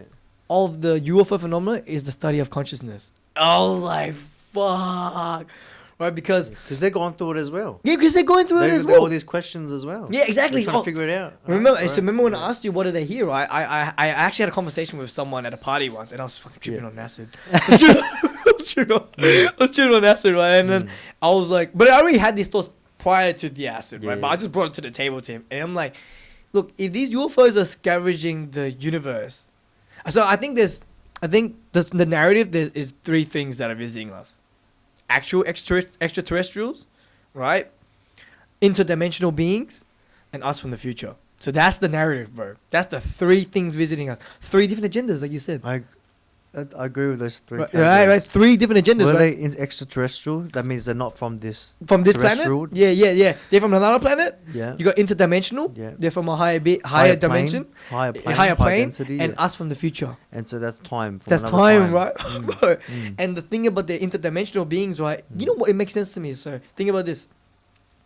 We have allegedly, like via the science and the physics, that we need for this reality to even exist. We need 12 dimensions of space time, whatever. 12 dimensions. So we live. So one dimension Not is 12. It's not dimensions of space time. Oh yeah, that's space. Yeah, Space time are yeah, dimensions. that's right. Yeah. 12 dimensions. We can't even comprehend anything after the fourth, because the fourth one is time and all that stuff. Time is like a real thing or something. You can be in I would open. say we're in 4D. No, yeah, 4D. we're living in 4D. We got the dimensions. Yeah. Space, Yeah. time, and then you have material, 3D, moving through space and time. Yeah, but we are a three-dimensional object living in in the 4D realm. Yes. Yeah. I think that's how I interpret it. We're 3D going through the 4D, experiencing a segment of 4D at a time. But in the fourth dimension, you can be all places of 4D at the same time. You can be at the place of your birth and at the place of your death at the same time. And that's what one of these guys talk about when you No. I think the literature says that we're in 4D. we're living in 4D. This is 4D right now. Yeah, no, but we are a third dimensional object living in the fourth dimension. Something like that. So the fourth dimension, Is the like- 4D means that there is a dimension of 3D, of matter. So we are one of the dimensions. Yeah, we are one of the dimensions. Yeah, we're the third dimension. We're not in the third dimension. We're- In this dimension of 4 dimensions, Yeah. there's space, there's time, And and there's- then there's us moving. There's Yeah, the 3D yeah, there's matter. Yeah, matter moving across. And in then this what's the dimension. fourth one? The fourth one, I can't remember what it was. I think if I'm gonna make a guess right now, it would be like the other plane, the mental plane. Oh, the consciousness plane. Yeah. Right. Okay. Yeah. No, I fuck with that. Hey. So now I fuck that's 4D. That's understand? 4D. Yeah. And then when you level up to 5D, what happens there? What happens is things like these dimensions can be manipulated more. Right. And So like in the 5D, time isn't linear, for example. yeah. Well, yeah, I think like yeah, that's right. No, you can well, I jump think and- they can jump into it. So Yeah. so what I was telling some of the boys was I was like, if we have 12 dimensions that create our reality, right? And you know what? I don't know. Look, I'm just making up. Create our reality. So This is reality. no, so Yeah. so all these 12 dimensions allow for this reality Okay. to exist, right? Yeah. We don't have this reality exist if we don't have the other, not 8. Cool. Yeah, we don't have. If we don't have the other 9, we can't even exist. So you need to have already a further 9 dimensions for this to. It's even all happening at once. Yeah, because all happening at Everything once. everywhere. Yeah, oh, how good is that movie, bro? Oi. I just They watched made it very well, huh? bro, that was one of the To, best. to illustrate all these concepts. Bro, that was Yeah. one of the best movies I've watched in a long time. I haven't watched a movie where it made me mentally stimulated that hard. Bro, spoiler alert for the people. You know that scene with the rock scene where they have rocks, the mum and the daughter. Yeah. Bro, that was my favorite scene in the movie, bro. That was my favorite. It was the most. It was less action scene in the movie, but it was so deep. It was so deep, bro. Go back and rewatch it.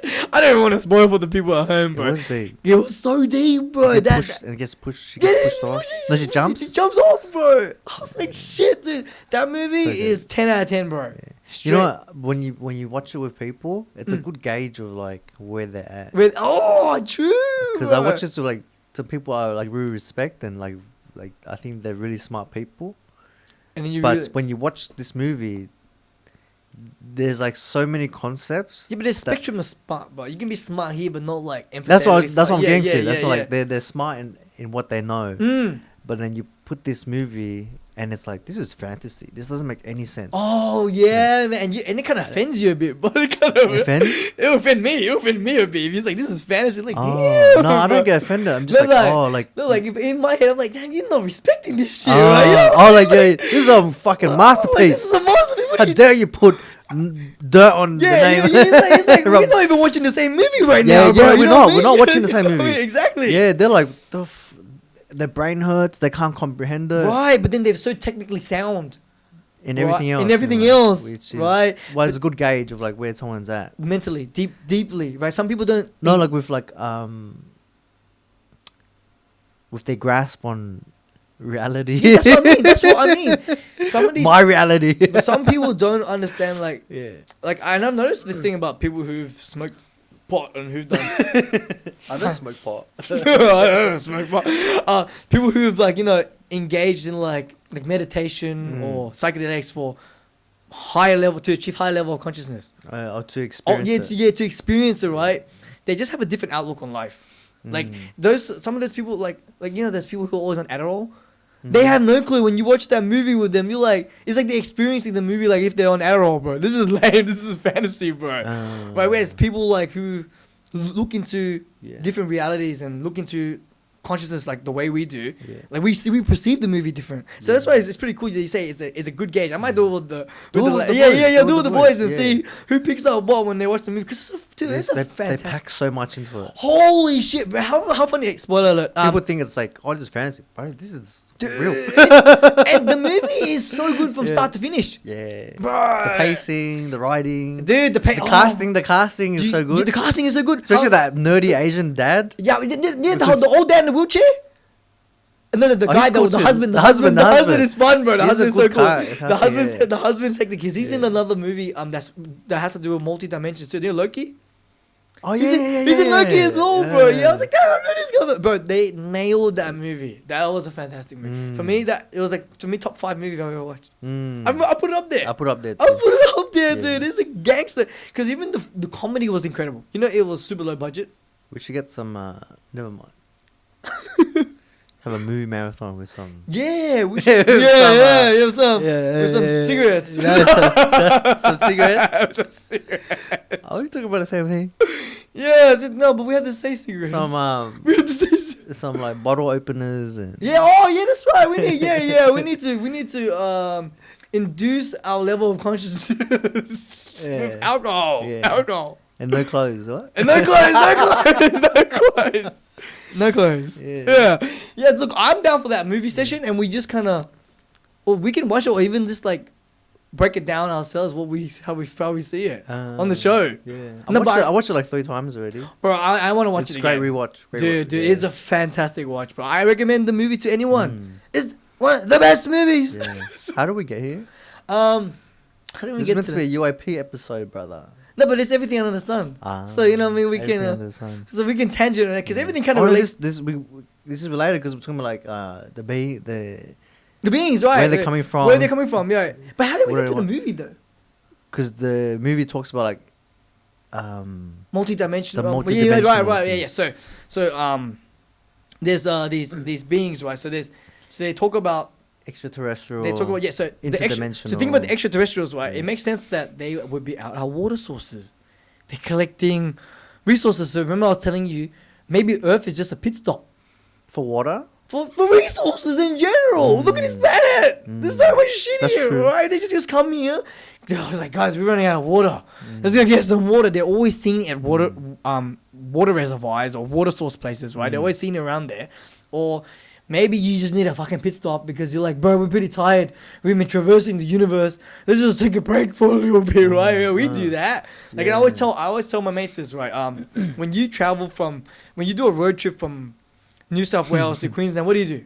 You mark out some of the pit stops. Yeah, we're gonna have breakfast here. We're gonna go to the big sheep here. That's a good point because like from Lou's work with his team, and you know there's diagrams you put up before with the bubble, how they create the bubble. So what they hypothesized or found out was that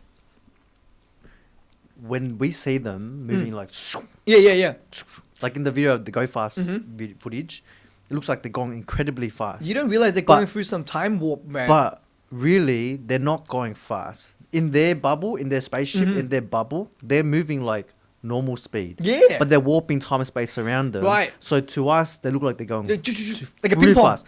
And that's how they explain like how these UAP are like flying, zooming past jet planes. Like jet fighter planes are going how fast? Yeah. They're very fast. They're going like near sonic boom. Yeah.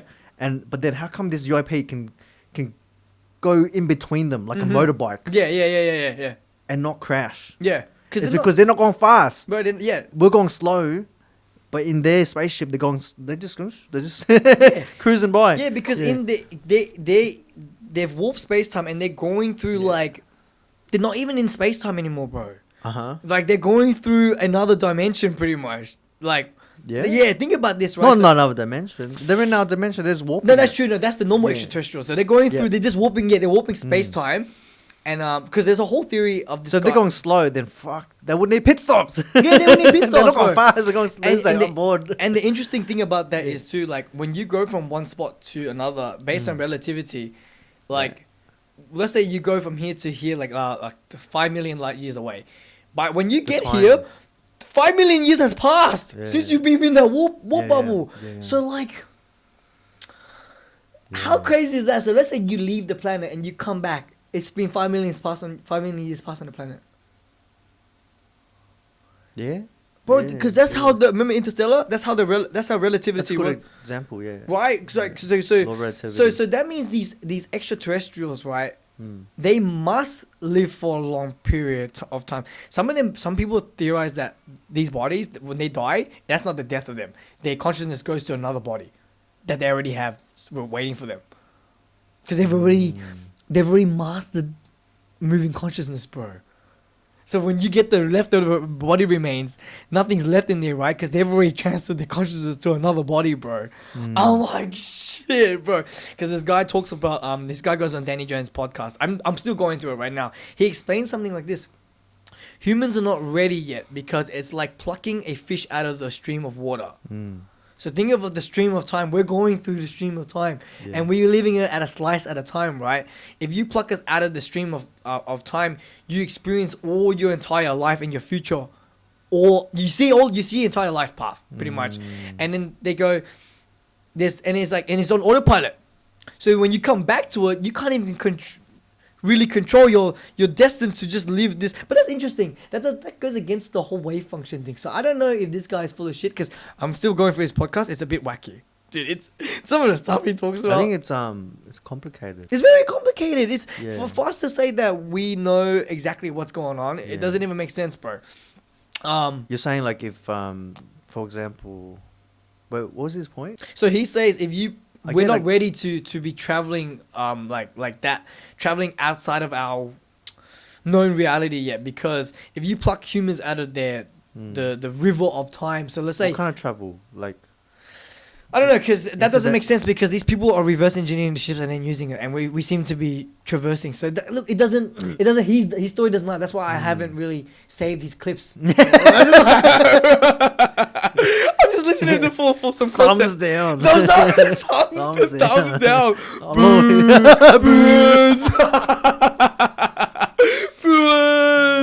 Because dude, his video is going very wacky. Yeah. And I'm like, I wasn't expecting this. He's talking about like extracting my semen and all that stuff. He's like, yeah, I'm like, bro, what the fuck is going on, bro? Hey, that's a good point. That's why we have this. We start this show to help discern the truth. Yeah, There's yeah, so much yeah. information. There's so much information. So much misinformation. There's so much noise. There's so much noise, bro. How does like someone like one of the boys or our parents even like begin to wrap their head around all of this? Exactly. Then I'm like, I wonder what they'll think if we show them those these footages. You know, would they be like, looks legit, but there's always a but for some people. For some people, know? you know how we were talking about that guy who's like, why would the government lie to you? You know, he knows in the back of his head that this is the thing, but what's the we need to term make he it said? safe for them. What's the term? Cognitive dissonance.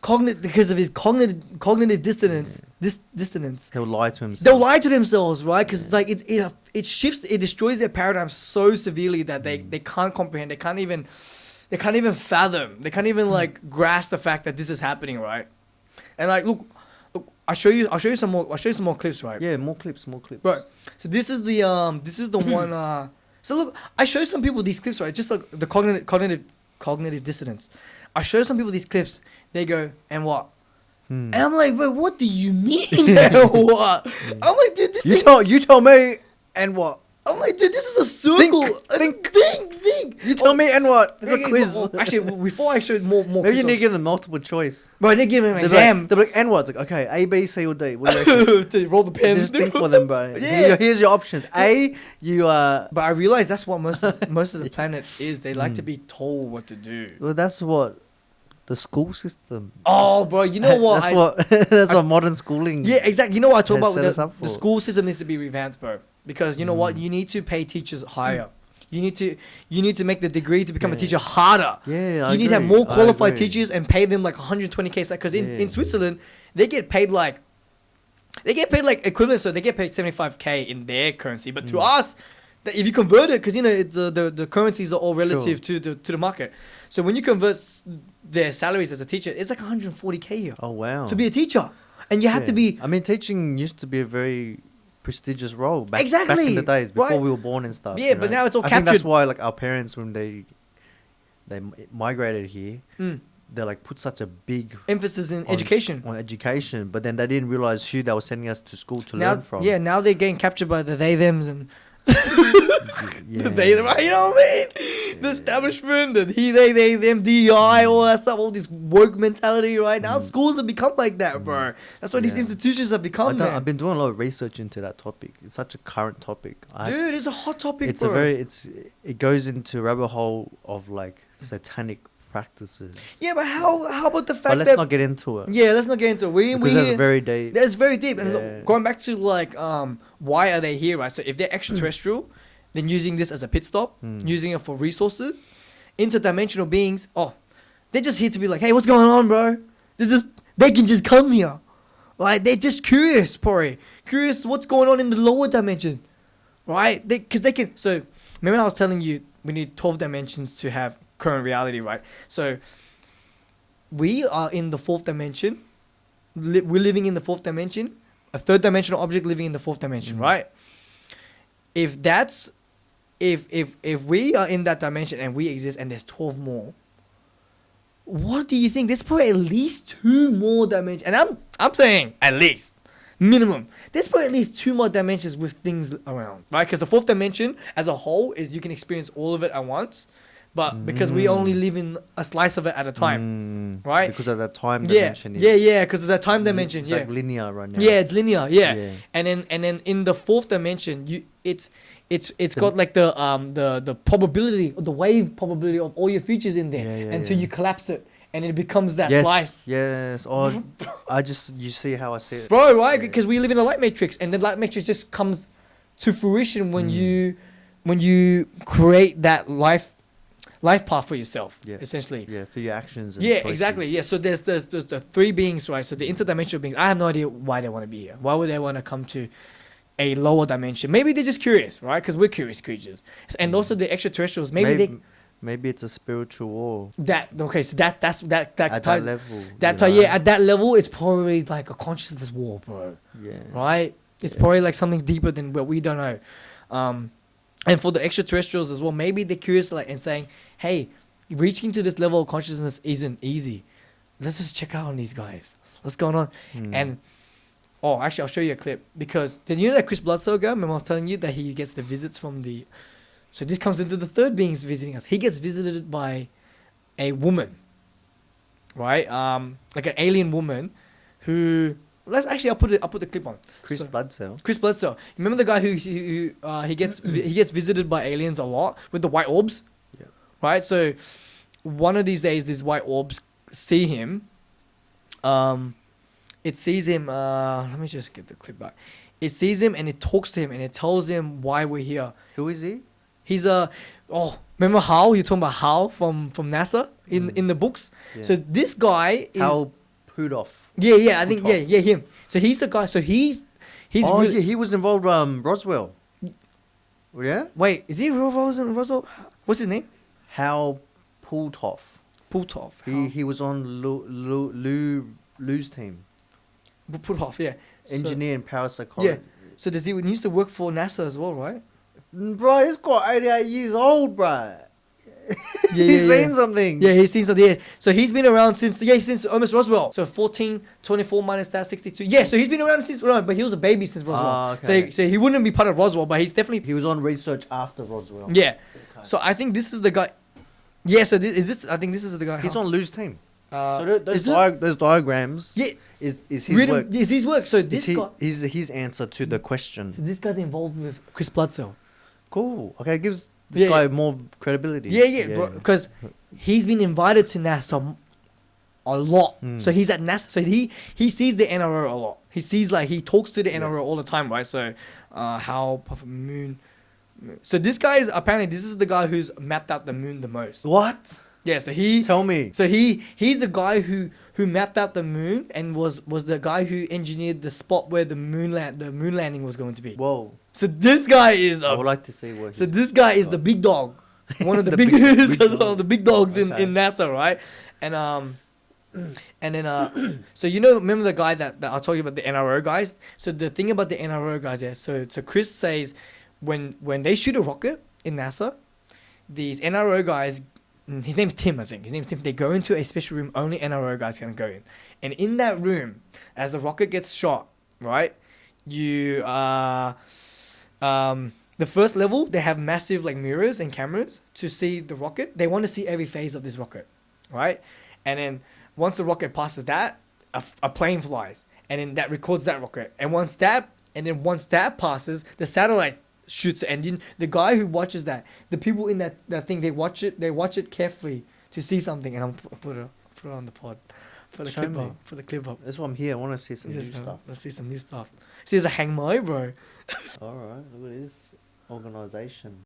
Once you got into the building, the launch control center where Tim goes, right, what did he show you in there? The specific room? Did he show you specifically where he is and what he does and what he works on when he's there? Yeah. So if you can imagine, mission control is basically a square. It looks like a square.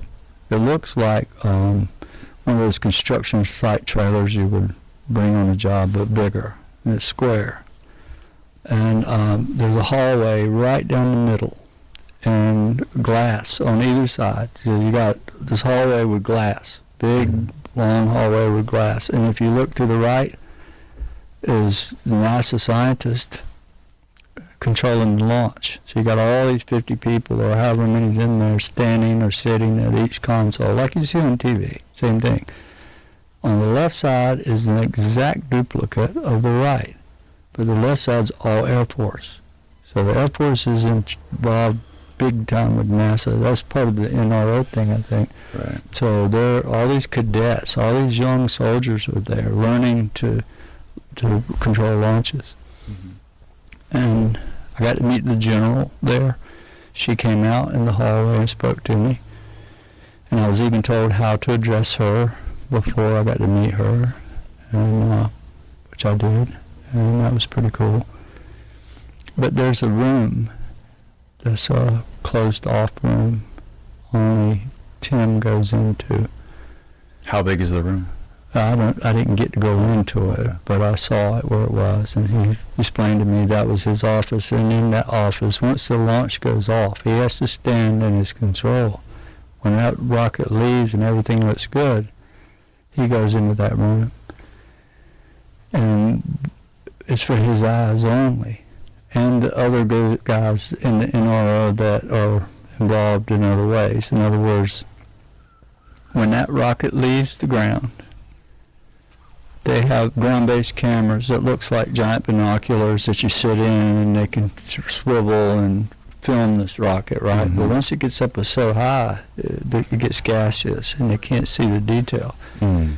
And they want to know every angle of that thing. They want to see every bit they can see in case something goes wrong. They know how to fix it, right? And it's how they found that O-ring that leaked and caused the explosion with the shuttle. Remember when it blew up? They could see Challenger. Yeah, they could see the fuel coming out where the O-ring was stretched. But when that rocket gets to 50,000 feet, they have what's called a WB-57, which is a really big, it's like an old U-2 spy plane. The huge wings, and it just hovers up there about 50,000 feet. A group of guys, NRO, and they intercept the rocket. So when it's going up and starts going over, that WV-57 is right behind it, filming it, because the ground-based cameras don't have clear now. This airplane has it. When it gets on up there about 100,000 feet, they have, you could see the picture of the 104 Starfighter. That's it right there. That thing can fly right on up to about 100,000 feet following that rocket. That can. And they chase it, keeping a film on it, a camera on it the whole time. And the rocket's going so fast, it'll outrun it, right? And then it loses sight. And then comes the satellite cameras, pick it up. And when Tim goes into that door, his eyes are on every stage of that camera as it's going up.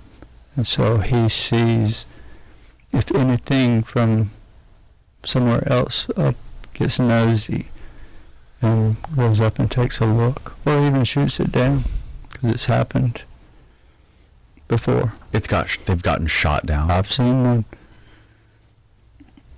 You saw one get shot down? I saw the video. Sure did. Is this one that we all know about? Some people do. You won't find it. It's been scrubbed, but... And what was it shot down by? The video I saw was, you can see I got a little nose here. It was a rocket.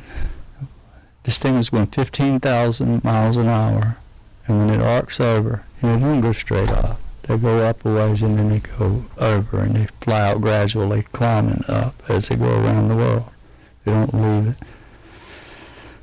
What I saw was when this rocket left over the Pacific coast, I think it was launched out of Brandenburg, when it went up started over, all of a sudden this little flying saucer appears, flies right up to it, intercepts it as it's going 15,000 miles an hour, flies around it, and a little white laser beam comes out and shoots it from every side. As it's going around it at 15,000 miles an hour, suddenly the whole rocket malfunctions, doesn't blow up, just quits and tumbles out to the sea. I saw that. What was on this rocket? That's what I asked him. He said, why do you think they did that? I said, you have weapons on there? And he wouldn't answer that. He said, well, it might have been a mock warhead, but it wasn't live. Unmanned? Yeah. So, Yo, bro. I saw it with my own eye. Dude. So that rocket, that one out of I watched Vandenberg is this, known. I It's actually known got those chills, people man. that have- When I watched this, I was fucking shitting my pants, bro. I Why? couldn't even believe it, bro. Why you shit your pants from that? Cause like, they have all the video, bro. They've got all the sources. It's above our pay grade. It's above our pay grade, Yeah. dude. Oh my god. Let's have a look at more. So this one is these are the UFO. This is the then this is on Sky News, bro. It's the first time I saw it was from Sky News. I was like scrolling on my IG. I'm like, no way. I'm getting broken this What was on the probably we said maybe a warhead, eh? Yeah, but it was like I think it was a warhead. Yeah. So that's another pattern with this UAP science. It's near water. Mm-hmm. And then nuclear sites. Yeah. Always. So the Fukushima incident. So the Fukushima incident was like I think it went over the Fukushima, and then so you know the biggest whistleblowers of these UAP stuff and the UFOs are like military people and people at nuclear test sites. Oh. Bro, a lot of these people are from like these nuclear sites, and they're like they land. You should watch Encounters on Netflix, bro. I haven't seen that yet. I don't know, but it's a Netflix doc. I think Netflix owns it. The documentary? Yeah, it's a documentary. Cool. Bro, you need to sign up on that one, bro. That one's pretty wild. The folks at home who are very interested in the UAP UFO topic, you need to watch Encounters and Declassified on Netflix. You need to listen to you watch the Bob Lazar. It's tripped out when you say the folks at home. The folks. I forgot we're on a podcast. How come they got headphones that we don't? Oh, because the setup is different. It's harder. Like I need time for that. Oh. Yeah, because I can't get the headsets over there. Will we want that? Yes, we do. Why is it? Why do we Because want that? like when I watch stuff and I don't want to get copyrighted by UFC and NFL, we can put it here so I don't have the audio playing. I can just record just the vocals, and you can all hear stuff. You can hear each other better. You can hear when you're not even talking in the mic. Oh. So you know when you're not talking to the mic properly. Yeah. So there's that. Right, because you can like, oh shit, I can't even hear myself. I seen it self-adjust. Yeah. So you can adjust yourself. Yeah. Cool. Stage 2. So you remember, hey Tom, sometimes too talk a bit, maybe talk a bit louder. Oh. Yeah, because you're not as loud as I am. I'm fucking loud as shit. That's wild, bro. Dude, that's no, wild. bro. This is big because like all these footage was declassified. Yeah. Over the last 10 years. They're probably just trying to declassify for 20 years even. Yeah. You But don't know there's the work never behind been. it. But then this is like, okay, this is the government saying, yeah, okay, these are real. We don't know what the fuck it is. Yeah, we're taking it serious. But the next step, as of today, is them acknowledging that okay, after we had these contacts, secret programs are being were exposed. started Yeah. to dive even deeper, To reverse engineer. these technologies. And they have to review because the Freedom of Information Act makes you reveal what you have now. Yeah. So a lot, bro. This changes a lot. Dude, this changes a lot. And because I tell a lot of people this, they're like, why do you look? That one, it answers, are we alone? Yeah. And two, if we got the tech, we are not a single planet. We're not. We are a multi-planetary species now. And why aren't we using it? Why don't we get this tech? Is the next question, I think right? because it's so powerful. Think about this. You can just zip from place to places. You can. Imagine that. But imagine if everyone had it. Imagine if everyone had a home one. You could just zip to someone's house and just kill them. Like but we're a long way away from that. Yeah. That's what I think. I think that's also an issue too. You have to take into factor that now that everyone has access to it. No, we're not gonna have access to it. Yeah, I think it has to be like a public transport. Who's gonna build it? Yeah, it'll be like public transport. Yeah, that's what I think is gonna be. Right, or commercial or flights. maybe only commercial. Yeah. I think it's not owned You by. won't have personal. Yeah, you won't have personal. But this leads to that in the near future, in the distant future. I think the smart thing is not to have personal ones. Huh? I think the smart move is not to have personal ones. No Why? one has a personal spaceship. But because you know, I remember joke, like think about the spaceship in RMA. Oh yeah. Not everyone can have one. Yes, not everyone can have one, bro. I agree with that, man. Just me. Just and the other elites. the other elites, the 1%, the BlackRock and Vanguards. They already have it. They're probably funding it. You know what I mean? They're the ones who are funding it. Do you know what's a ridiculous? Let me fact check this one. Actually, there's a ridiculous thing that you know, the Pentagon. Yeah. After getting audited and fixing the numbers, they have 30 trillion. Missing, yeah. Yeah, missing. Yeah, right. Missing. Yeah. Unaccountable. So after they audited, it's unaccounted $30 trillion of mismanaged money. 30 trillion, dude. That's the entire debt of the United States, bro. That was recent too. But Yeah, this has happened many times. The audit has happened many times. Yeah, but that's the thing is how much value. It can't pass an audit. It's never passed an audit. Yeah. The Pentagon has never passed an audit, but I want the value. It's a money laundering system. 100%. Maybe I don't know. Looks like. Well, okay, allegedly. Allegedly. My favorite word. Get it tattooed on my belly. Yeah, I should get it allegedly on my forehead. Yeah. It's a good word though. Allegation. So check this one out, right? This is one flying through Iraq. I'll show you. I want to show you the whole glossary of what we got here, bro. Yeah. So this one's the one flying through across Iraq airspace. That's an orb? No, that's a saucer. That's an orb. That's orb? Yeah, it's orb. Okay. So this is like you can even see a lady doing her Look how clear that is, bro. Dude, I showed this to some people. They're like, "What am I looking at?" Like, right? What do you mean? What do you think? There's a lady doing her laundry out there. You see people walking, bro. They have zero clue what's going on. They're probably like, "Oh, drone." Bro, it's a US drone. The US drone. Oh, it's got no wings, man. These guys getting advanced now, bro. Right, this is as clear as day, man. Sky News as well, bro. Nice. Fucking wild. And next. This one's pretty wild too.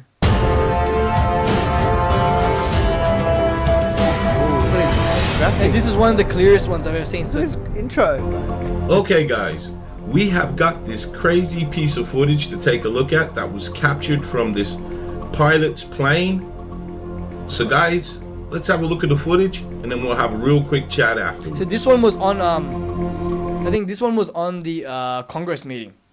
So they put this one on Congress, I think. I'm not sure. Another one that looks very similar to this. It's like a F-18 pilot, and they record it zipping across them. But this is a more clear. This is the clearest one to date. This is not jet plane. This is a commercial plane, is it? I can't remember. I think looks like. I don't. Pilot think, from cockpit of plane. Yeah, I think it was a. And he made a Instagram story about it. Yeah, so there's it's like a reel. They put a reel. Okay. Yeah. Oh. That's a normal plane. Yeah, it's a normal plane. A propeller plane, actually. I don't think this one's been debunked yet. Whoa. Bro, yeah, this one hasn't been debunked yet, bro. Look at that. Dude, this is the clearest one to date, bro. So, guys, you may have noticed that the map was missing from the beginning of this video, and that is because I haven't got the exact location. The only thing I really know is that this was captured on the 4th of April 2023, and in this footage we can see this object come in, and it seems to bank as if it's avoiding the plane. Now, guys, I think this is an incredible close-up footage of what we are looking for, a UFO.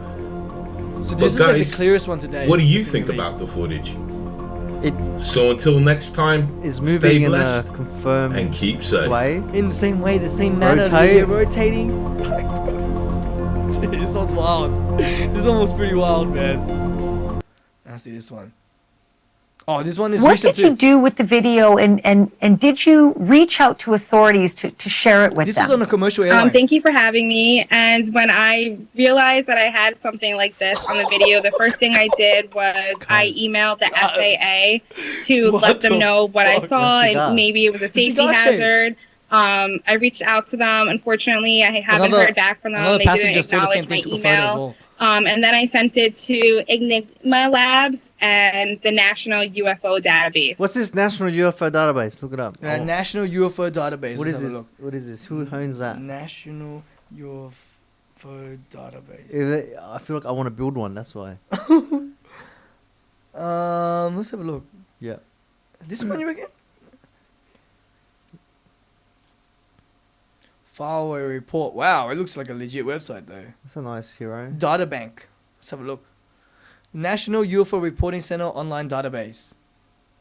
The NUFOC. NUFOC. The fucking NUFOC 1. The NUFOC 1. NUFOC 1. NUFOC 1. Yeah. For 25 years, it has been the go-to. Wow. Click on a list of highlighted reports. Yes, let's have a look. Oh, look, list of pilot reports too. Yeah. Oh. God. Wow. Sentient phenomena experience. Open one. That's fucking last week. What? But there's no photos, is it?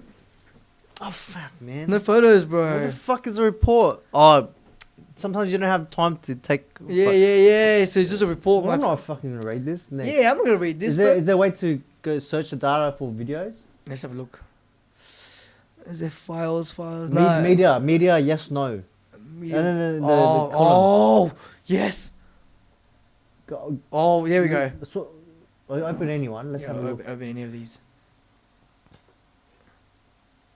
Oh, it got me, bro. Got us, bro. Wasting our time. Go back. Fucking hell. Maybe sort by the date again, so we get the latest, and then we'll look for one with media. Yeah. Oh no, that's earliest. So earliest is 1995. Oh, what does that look like? Let's have a look. What they got? They got sources too. What they got?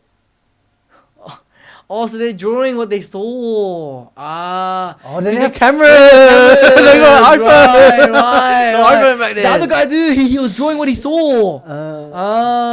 I see. But then when it's like that, it's like... It's hard. It's hard to... It's not tangible for the people, right? It's Right? It's not tangible evidence. It's not like a credible... Yeah, you can't see it. Yeah, right? Look, like the ones I'm showing you right now, right? It's like... Yeah. It's in your face. That's what I think we need, because, like we said, there's too much. Go back to the database. There's fucking how many options there were. No, but there's too many options. That's what I mean. But I'll show you some. Better. We need.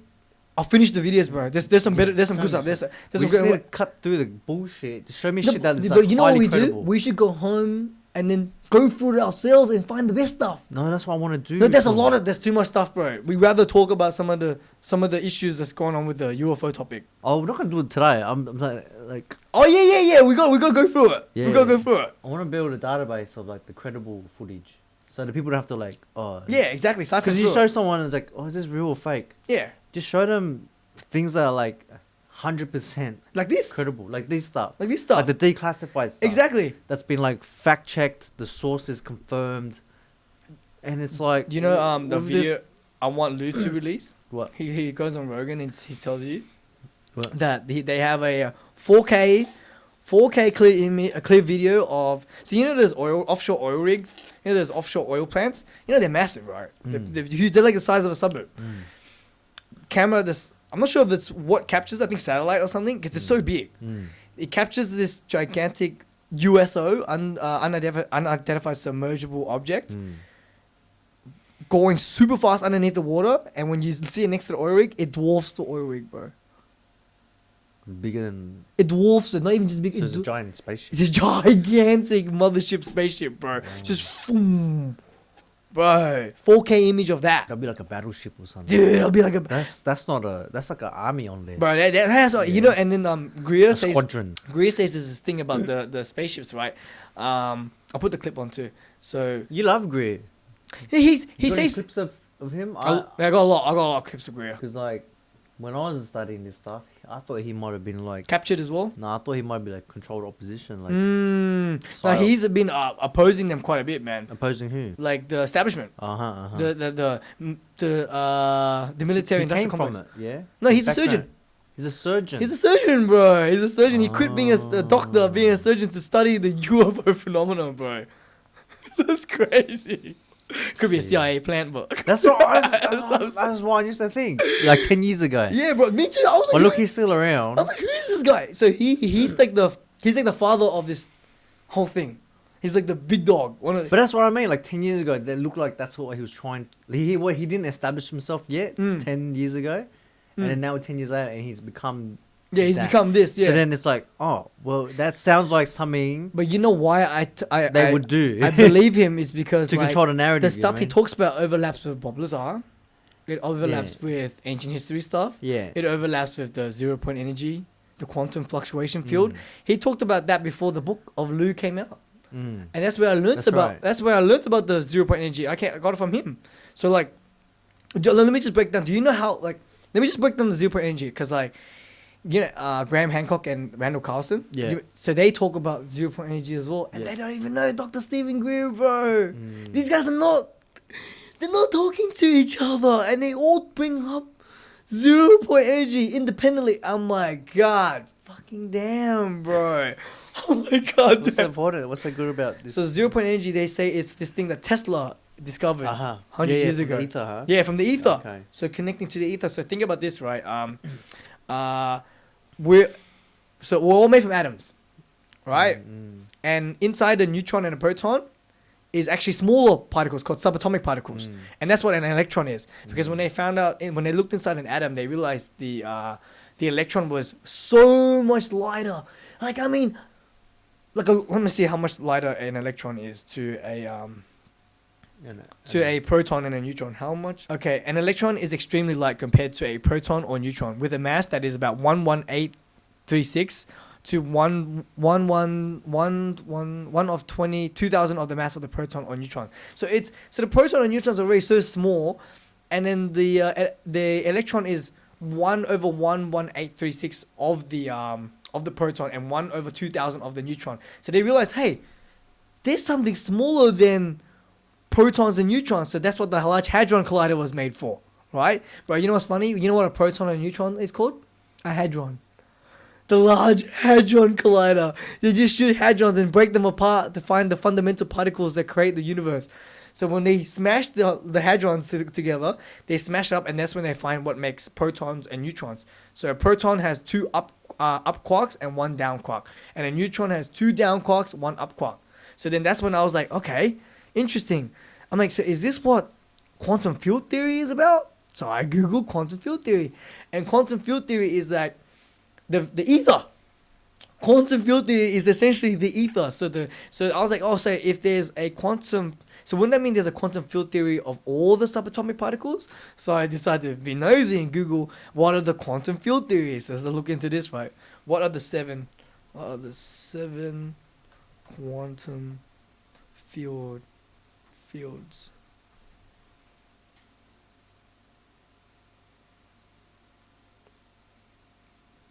Are these theories or these This is like they discovered the particles inside the CERN, like the Large Hadron Collider.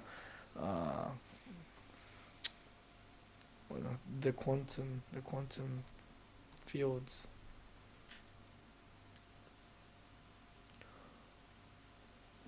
What are the quantum fields? But I have it on my phone, bro. What? Google images, bro. Pictures. Give me pictures. Oh, so these are the subatomic particles that make everything. So I might as well look at this. So there's a field of bosons. There's a field of muons. There's a field of electrons. There's a field of gluons. There's a field of quarks and charms. So there's a top and a bottom. Yeah, so top and I'm definitely top. You hear that? Hey, everyone out there. So then I was like, okay, if there's all these fields, right? So then there's all these quantum fields, right? So when you what the quantum 0-point energy does is it accesses the quantum fields. So there is no such thing as empty space, bro. The elements to create everything is everywhere. So going off track a little bit, think about, the equation E equals mc squared. So you know what that means. So energy equals to mass. E equals mc. Energy equals mass times the speed of light squared. So if you make mass by itself, right? So let's put this up for the audience as well, just so they can see it. E equals mc squared. My brain hurts. Right, yeah. So energy equals mass times the speed of light squared, right? So if you make mass by itself by dividing both sides by c squared, so you get m equals to energy over c squared, right? this is a very interesting fact because that means you can make any material as long as you have its energy over the speed of light squared, bro. Any mass you can think of. Example? So think about this, sir. So to make energy, you need mass times the speed of light squared, right? But to make any mass, so any material, you reverse the equation. So they talk about this in ancient history. They think this is how some of these things created materials, bro. And when you say mass, are we talking about like materials, material, mass, yeah. M equals mass, like this stuff. As in like, you know how like everything has like a atomic mass? Is that what it's talking about? Like yeah, atomic like a mass of material. Like we're not talking about like masses in like grams, kilos. No, I think it's a mass, grams, kilos. I'm pretty sure. Yeah. Like okay. a mass of an object. Yeah. So with this equation, are you saying that we can replicate anything? You can create any mass material as long as you have its energy. Replicate. You can replicate any material, and they think this is how they make the UFO spaceships. They manifest the material, vibrate it at a frequency, and create any mass based on its so energy. So they don't have to mine it. No, they can. Make it out of the ether. That makes a lot of sense. Because it makes it out of the ether because all the materials in everywhere. Yeah, they just need to have enough energy. Yes.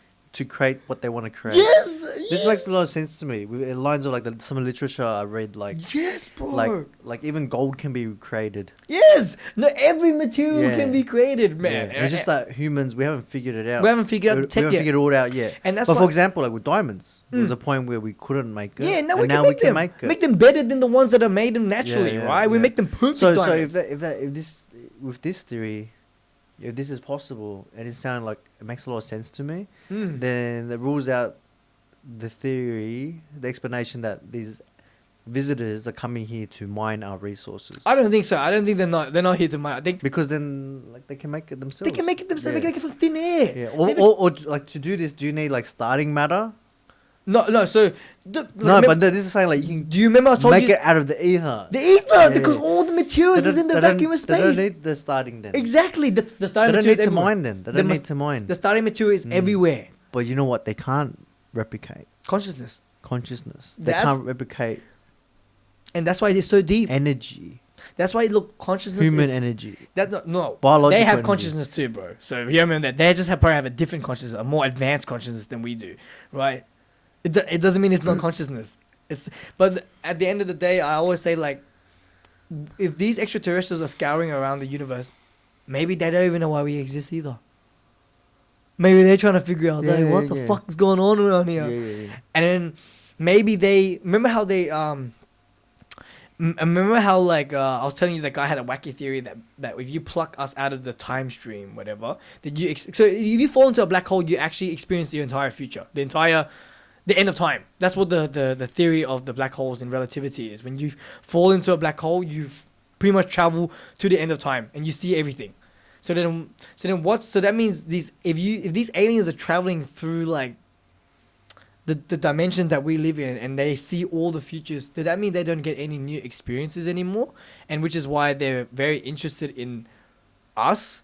Like are they just seeing something that they lost? Like how we still experience not knowing the future. Because maybe that's the step, but what happens when you take the leap to become interstellar is like you go out of the time stream and you end up knowing everything, and then what's there to know anymore? And I don't know. There's a fun theory to entertain, right? It's a very interesting thought experiment. Yeah, that's a complicated one, bro. Right, that's a bucket. Dude, that cooked me good because I was like, I think that one's like you can't like.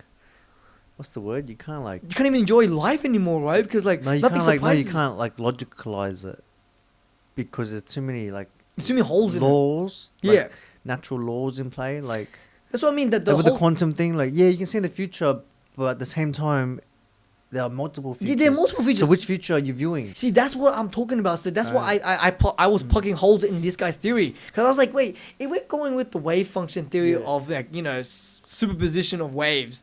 How is there one definite? Yeah, how is there one definite future? You never know, right? Fine. So energy equals to wavelength times frequency, right? So essentially, if you have the wavelength and the frequency of the material you want, and you blast, so c² is light, right? You blast with a laser. You create the material, and I think there was a study, there was a MIT experiment. I don't know. Billy Carson said this on the podcast, and I'm just regurgitating it. So he said MIT like 2 years ago, they blasted a vacuum tube with the laser, and they created a material out of thin air. I could have never found the document again. I never found it. I tried to source this. I tried to fact check this motherfucker, but I couldn't find anything. Right? He's got a good online presence. He's got a good personal branding, but he's regard to the truth, I can't say I love him. Yeah, look, you gotta take it with a grain of salt. Yeah, I always tell people this, but you know what I do? That should have been the name of the podcast. A grain of salt. Take a grain. Oh, that's a good podcast name, right? Well, I already have this one. No, I'm joking. Right, you know, it's good. I love your show name. No, that could be your show. My That could be your show, because you know what I mean. You're more fact checky than me. A grain of salt. Right? Make a podcast? So we look at, that could be the YouTube channel name. I'm not making a podcast. The YouTube channel name, I don't want to die. I don't want to die. I don't want to get unalive. That's what I don't want to go. I like how you said, I don't want to get unalive, bro. Dude, I'm scared, man. No, you're not. Scared, but not scared. No, but then the thing is, the stuff not scared. The thing I'm talking about is already like known knowledge. Yeah. Right, I'm just like, I'm just regurgitating the knowledge and bringing things together in a coherent manner. That's why we're here. I remember. We always. Yeah, dude, that's I reckon we should go through that document that got released today. No, that's like we need to go through our home and go through us and then bring it back to the next conversation, right? You reckon? Yes. Or just like scan through it and then like it's only 11 pages. Oh wait, send it. Link it to me. Then. It's 11 pages. We can link it to me. Go through it together. See if there's anything cool. It's the last link I sent you. Oh, where's just because it's like happened today. Let's have a look. I can't find the thing that links. I can't even. Didn't you have WhatsApp before? Yeah, I tried to download it on the thing. I don't know. You had it open before. Yeah, I had it open, but it was the web version. Oh. Yeah, that's fine. Just use that. Yeah, it's strange. Login. Phone number. Why don't you just scan it, lad?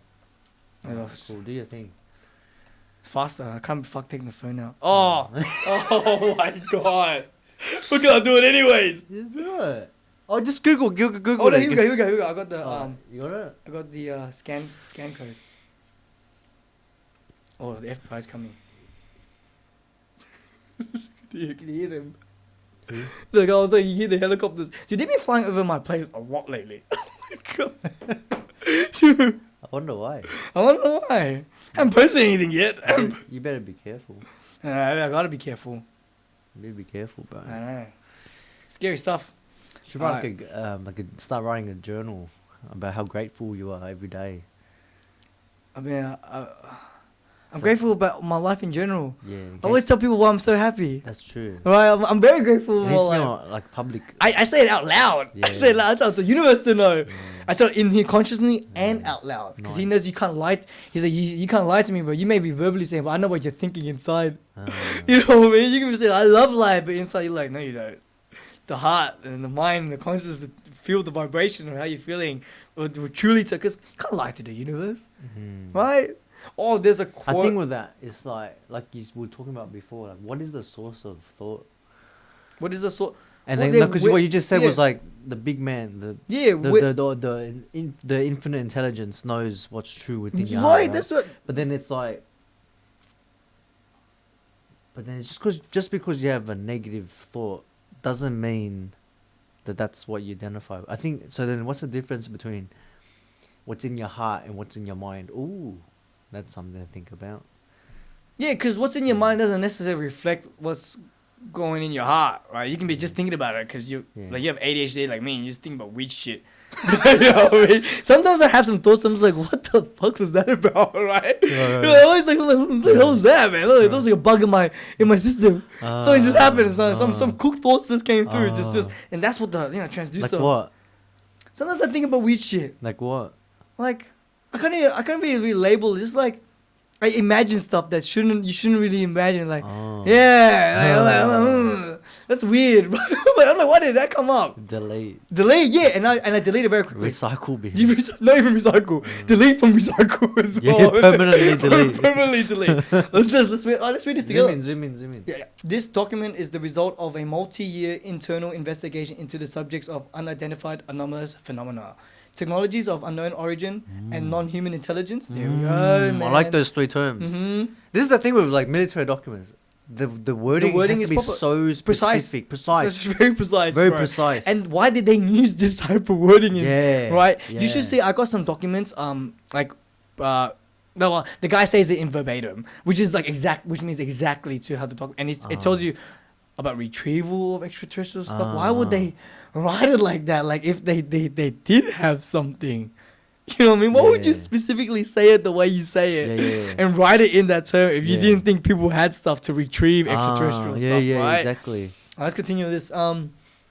This investigation was undertaken in response to urgent and credible threats to the public good and safety of the United States of America, and provided to Congress through the UAP whistleblower mechanisms established by the FY23 National Defense Authorization Act and the FY23 National Intelligence Authorization Act.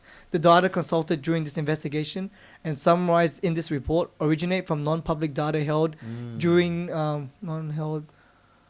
within the executive branch of the United States government, USG.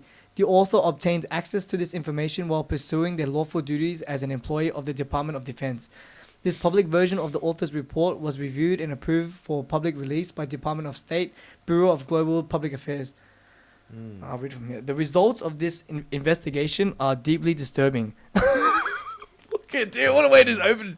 Elements of the U.S. executive branch have conspired to prevent the U.S. legislative branch from exercising its lawful powers of governance with respect to the UAP, TUO, and NHI issues. The information provided by the author strongly suggests that the U.S. executive branch has been managing UAP, NHI issues without congressional knowledge, oversight, or authorization for some time, quite possibly decades. This criminal conspiracy keeps the elected government of the United States and its citizens ignorant to profound discoveries and dire threats originating from the existence of UAP, NHI, and their technologies. So it's pretty much, it's the secret organizations doing back engineering these things and withholding information. So you're saying, like, in other words, there is a cover up. Yes. And we have finally found. We have evidence. We have the evidence. We have the proof of these guys have been withholding. And let me read you a text from this, from Stephen Greer. Right, our favorite man. Greer wasn't surprised as the Secretary of Defense, President, Director of the CIA, key members of Congress, and the Senate Intelligence Committee had all been pushed aside and denied access. By then, Greer has already accepted this new paradigm that there is a secret government with its own air force, own navy, its own funding mechanism that's above the law and free from the law itself. This was a quote from the Senator Inoue. Bro, dude, this is old news. This video came out 2 years ago, 3 years ago. So then, and he's been investigating this for fucking almost 20 years, bro. Right? So look, Greer was being asked to brief the director of CIA for Bill Clinton. So the director of CIA and Bill Clinton didn't know anything about this. This guy knew more about this shit than they did. They went to go to the deep black guys to say, hey, give me all the information on this. He's like, the fuck you know? And now the Congress meeting that we had for today, unambiguous evidence demonstrating the reality of UAP, NHI, and TUO has been made available to Congress by multiple independent UAP whistleblowers. This document is but one item of evidence brought to Congress. Much more exists and hopefully will be made available. In this public version of the report, information is organized into 7 categories of evidence, including an unacknowledged special access program, USAP. I thought it was ASAP. Yep. Oh yeah. Imagery intelligence, human intelligence, signals intelligence, USG bureaucratic records, USG historical records, and other sensitive sources. All information in this report is derived from access to non-public information. Cool, that's a good intro. But unacknowledged special access for Immaculate Constellation. So that's the name of the program. Like I said, I heard about this like a month ago, and now that they're blowing the lid off on this stuff. So Immaculate Constellation is an unacknowledged special access program established following the public disclosure of the ATIP, AWS, ATIP and OSAP. So these are the programs that Jeremy Corbell and the Bob Lazar, the guy that made the Bob Lazar documentaries, they talk about ATIP and OSAP. So this is one that... These are official programs. Yeah, these are official programs. These are the older ones before the Immaculate Constellation, I think. No. Or is it the same ones? No. AATIP, AAW, they're the official ones. So they're The current ones, I think in 2000 by Lou in 27. These are the older ones. I think the Immaculate Constellation is the current one. Because what? Wait, let me have a look. Special file. Yeah, so they had a disclosure of ATIP and OSAP programs by Lou Alessandro in 2017. So these are the old ones. Okay. So these are the ones after Project Blue Book. You know Project. So have you heard of Project Blue Book? Yeah. So do you know a guy? So they hired a physicist named J. Allen Hynek, right, to debunk it. Right. So they hired him to debunk the UAP, UAP UFO phenomena, and then in his research of trying to debunk it, he flips and he actually becomes a proponent pushing the UAP. So he was hired to debunk it, and by the end of it, he was a believer, bro. And he was actually one of the guys who helped make the movies for Independence Day. He was in the movie, bro. This J. Allen Hynek guy. So let's go there. Wait, let me just try to wrap my head around this. So Immaculate Constellation is an unacknowledged special access program. So that means it's still like secret, not declassified yet. Yeah. But ATIP and OSAP. It was established following the public disclosure of the AATIP and AAW. Yeah, that's right. So yeah, it is right. So Immaculate Constellation was established because people whistleblew about ATIP and OSAP. Yeah. So because OSAP and because ATIP of Louis. Yeah, because of Louis. Because Louis, it became public. yeah. They had to abandon ATIP and OSAP. ATIP and OSAP, and then establish Immaculate Constellation. So pretty much this one's gonna get disbanded too. But dude, the cat's out of the bag. It seems like its primary mission is to collect imagery, evidence. So they're monitoring. It's a monitoring program. Yeah. So look. So what they're talking about here is look. Go down. Just trying to not read all of it. Down. Scan it, Tung. Scan it. Like if you have brain and just highlight. Don't read everything. Okay. Okay. Yep. I want to read it for the audience as well, but then. No, like read it for them, but just like when it gets good. Okay. No, but this is a lot to unpackage right now, right? So we should like read it ourselves. 'Cause this is a big doc. No, it's 11 pages. It's not that long. No, but you don't want to read 11 pages for the stuff. The people are not gonna. Like we're gonna just go to the good parts. So that's what I'm looking for. So this is imagery intelligence, Cool. database access of a personal, comprehensive gathering, unidentified aerial phenomena, control of access, data set privacy, sensors, cuboid formation. What's this one? Okay, look. So CENTCOM, cuboid formation of metallic orbs. So that's the orbs that we were talking about in the Iraq airspace, right? So this sounds like they're categorizing. Yeah. They're talking about how they categorize some of the craft. So let's read it. Yeah. On the USG networks, there exists daytime FMV and daytime FLIR footage of a formation of 12 metallic orbs skimming the ocean surface at high speed before dispersing in multiple directions. The rapid and agile maneuvering of the metallic orbs were incompatible with the known aerospace vehicles and were between 3 to 6 meters in diameter. In the opening segment of this footage, the 12 metallic orbs flew in a tight cuboid formation. The metallic orbs were in 3 vertical square formations of 4 orbs each, arranged in a 3-pronged configuration, creating the illusion of a cube shaped at a distance. Oh, wow. All the orbs were white hot against the black cold ocean in the FLIR footage, and each sphere created a faint atmospheric distortion both around itself and as a heat shimmer contrailed. The metallic orbs moved in this cube formation over the ocean for some time. Before rapidly breaking formation as pairs, the sensor platform lost track of most of the metallic orbs as they ascended in altitude and accelerated in speed, but maintained observation on a pair of metallic orbs containing the original trajectory of the larger formation. So it's like four of them like this, looking like a cube. Well, that's the thing. We've been showing videos about stuff like that throughout the pod, right? And bro, look, I'll show you this one of so this one's pretty crazy. So this guy Jeremy Corbell, right? He so look, they got documents describing categories, all right? There's already been multiple videos. What I know from these papers, I already know about this. I want to see more fucking footage, bro. What do you want to see? I want to see motherships. I want to see the big daddies, bro. I want to see the one that Lou was talking about, the one going underneath the water, bigger than the fucking oil rig, in 4K, bro. He said 4K. I think it's coming soon. I think it's coming, man. I think you wish soon, dude. Hey, would you smash an alien that looks like us but just a different color? Yeah. Yeah, I'm saying, like, I would too. Like, if you look exactly like us, I'm like, take me with you. Moving in, it's a hybrid moving in. We have some hybrid colored kids, bro. Let's go, bro. I'm all for that, bro. some Star Wars shit's gonna be happening. Well, what's that? This is the jellyfish UFO, bro. I've never seen something like this. It looks like it's cloaked. Yeah, look. It phase shifts. It's like Going translucent. invisible. Yeah, it's transparent. Going transparent. But this camera is this? Do you reckon this is the FLIR?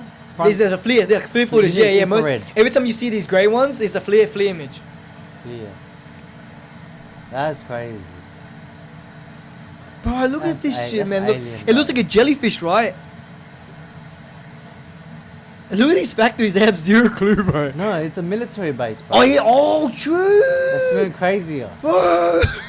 They don't give a fuck. Dude, they don't give a fuck, man. No jurisdiction. No, they don't give zero fucks, bro. Fuck the police. Fuck the establishment. That's what they're saying. So, what I'm interested in is verifying what are the verified shapes and forms of UAP. So then it's easier to classify them, to evaluate footage. Yeah, right. Because before all this, it's like people make fake footage. Yeah. So you mean that's where I like this kind of documents. Like, okay, these are confirmed UAP. Yeah, confirmed shapes. FLIR. Yeah. They got this from the military, bro. Right, this wasn't meant to be. This wasn't meant to be out. So the guy who sent this video, who leaked this video, he's you don't know him. He's the name. So he went privately to Jeremy Corbell. And another guy. I was just watching the other guy's documentary. Bro, this how crazy is this stuff, bro? Look how casual this thing is. It's so nonchalant, man. And it's like a jellyfish. They call it the jellyfish UFO. But what do you, bro? Do you reckon it's actually just a body? Like It looks like a body, head, bro. body, No, leg? it looks like a leg, man. They think these craft it's piloted via consciousness. That's what they say. It's piloted via consciousness, man. But then no one inside. No, you go in there, you connect to it. Right. Cool. That's why they say that makes sense. That would be the fastest interface. Yes, that's right. That's what Stephen Greer says too. Yeah, bro. You need to do me a favor. Yeah. Go watch his interview with Shawn Ryan. You're Okay. gonna Does he check have books. I think I would assume this guy got some books, I bro. might check one of his books out. I feel like books are nicer. Way too. I digest via podcast. Very different. Look, this one was on the History Channel. Are you closing it? Oh no, we've seen them. So this one is on the History Channel.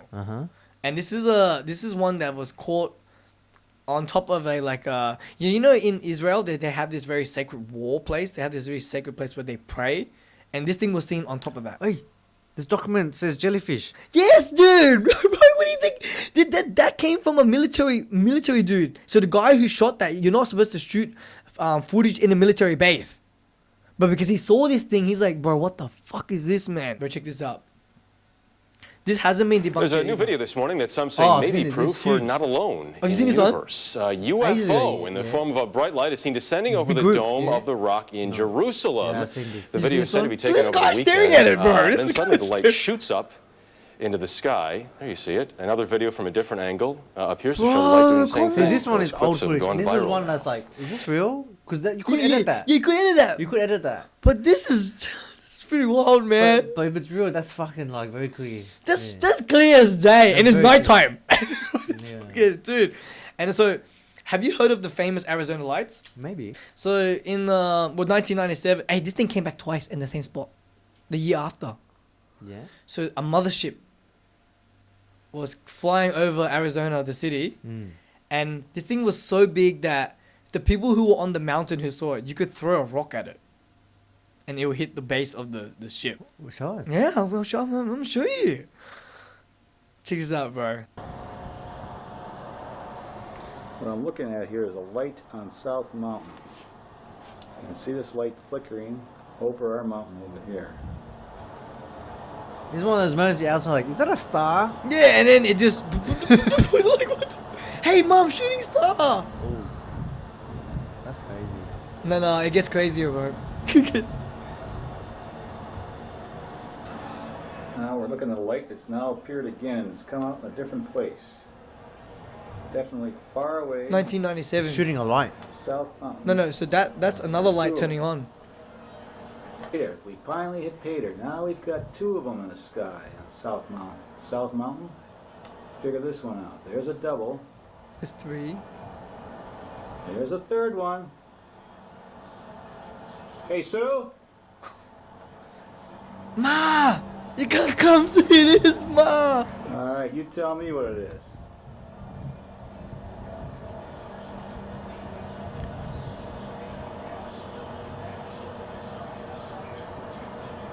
This is full realistic footage. Bro, dude. What do we got? This is very realistic footage. So look at the size of that thing, bro. It's almost... Hey, Sue! Do you think it's a group or is it a big one? No, it's a big one. That's what they say. It's a big one. It's a massive one. And then they said the people on the mountain were so close that you could throw a rock at it. You could throw a rock to the base of the ship. Take a look at this. Those are the is the lights at the bottom? The units. The lights at the bottom of the ship, bro. Yeah. Hey, you know my shirt? I Look. hit pay dirt. The lights. Finally. The lights, the little dots. Yeah. Submitted for your approval. What have we got here? Bro, so this was hovering for 5 minutes. It's rotating. That's the city in front of us. Those lights that's one big appear. ship. One big ship. There's one big ship. One big Well, ship, that is a bro. totally different configuration than we've ever seen before. So this thing comes back the year later. Same spot. I'm sitting over here saying to myself, the same spot, bro. I got the camera. Oh, now that one went That's the out to propulsion the, units. to the Yeah, that's the propulsion units probably. It could be, yeah. Making it's a big ship, so it needs multiple. Yeah, I mean, it needs a few. To go to build the bubble. Yes. Mm-hmm. 10 o'clock. Because it's about to March fuck off. 13th, It's about to. Thursday night. Dude, they've got this on camera for how long? And they all went out. It must take a lot of power to turn it on. 4 or 5 minutes, bro. 5 minutes they got footage of this. They're going off now, right? Yeah, One went drop. off. These people think it's multiple. Yeah, they The think thing it's, that's they probably think it's amazing is that multiple. it must be so bright that they would carry, because we're looking at about 25 miles away. The middle one now. maybe it's multiple. Another one. There's another one. No, I think it's just shutting off like one light at a time, maybe. Yep, Maybe it powers on. Yeah, right. It's and probably, zoom. it's probably needs so much energy. So we don't even use the most energy draining stuff now. Imagine that. Like that thing probably draws so much energy. That's probably the pinnacle of technology. Right? And that's probably drawing the maximum amount of power that you can draw, man. It comes We're back. now looking at the same To the same scene guy? we were looking at the nighttime. Yeah, it comes back. Angle. The same guy, I think the same guy records We it. have the surroundings and what we saw at night, and the mountains where the lights appeared to be. Oh no, he's just showing you during the daytime where they saw it. Cool. I'm sorry, to the right. Yeah, so like here. And below the largest peak you see there, which is at an elevation of 4,512 feet. So he's telling you just the size, bro. Just to grasp the size of it, man. That's crazy. Dude, that's a lot, bro. That's hectic footage. Dude, that's hectic footage, bro. It's fucking crazy footage. And like in council, like You know what we should do? Just get all these footages and just sit people down, open their eyes. and But just that's make what them the- watch one clip at a time. But that, you know the movie the Get Out. No, but like that's what we just did. We just gave the pod like. And they're like, and now what? And now what? And then now what? What now? I don't give a fuck about this. People just don't care. So, but for me, like, we're fighting over resources, we're fighting over space, like the land, right? We become multiplanetary. We don't fight over this shit anymore. We don't. And then like there's also like, so the guy who owns Skinwalker Ranch, you just hear his story on when he first sees the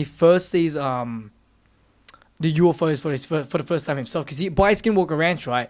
And then he's like, oh, like I don't know if this shit is real or not.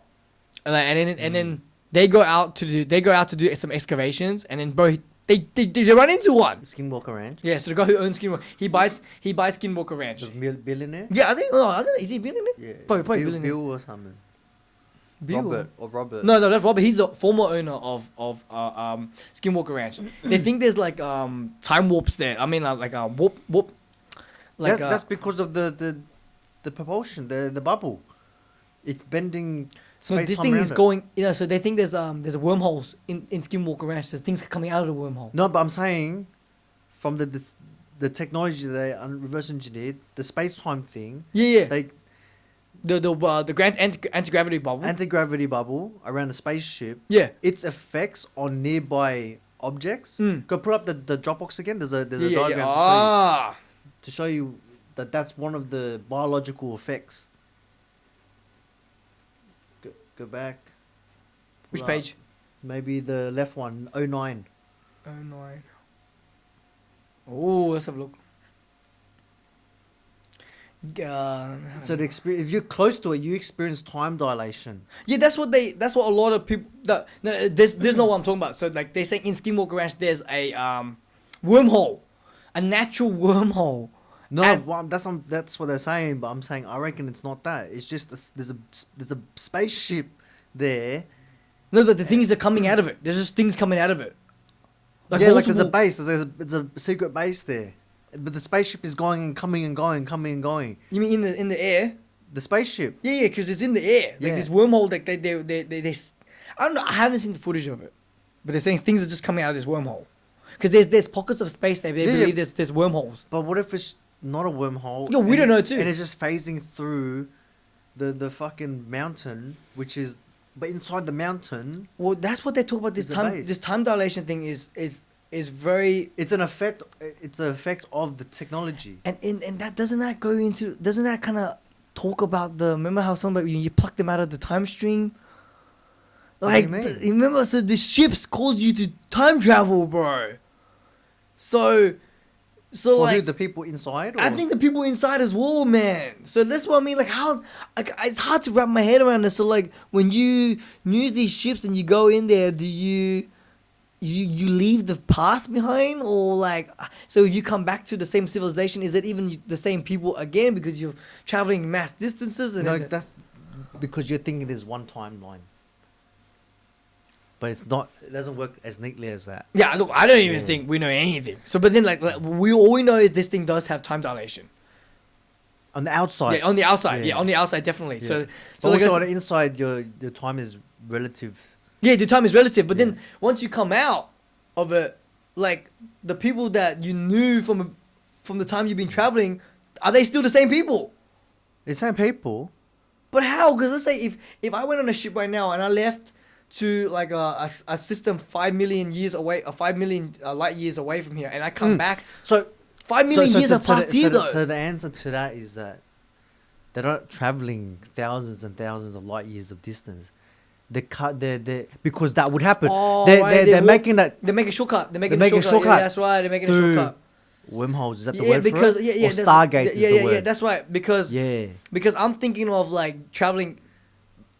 Like you're thinking travel linear distance. Yeah, linear distance. Yeah, that's right. But you fold the distance. You fold the distance. That's right. The paper analogy. That's right. The paper. Yeah. You go from here, boom, boom. Yeah, so they don't get affected by that. That's right. That's because you're right. You would get affected if you had to go that much distance. Yeah. The relative time. Yeah. The relative time will when you come back. Yeah, will catch up. But it's because they're bending space time. They're just making shortcuts. Yeah. Because it's like that's what I mean. It's a wormhole. Yeah.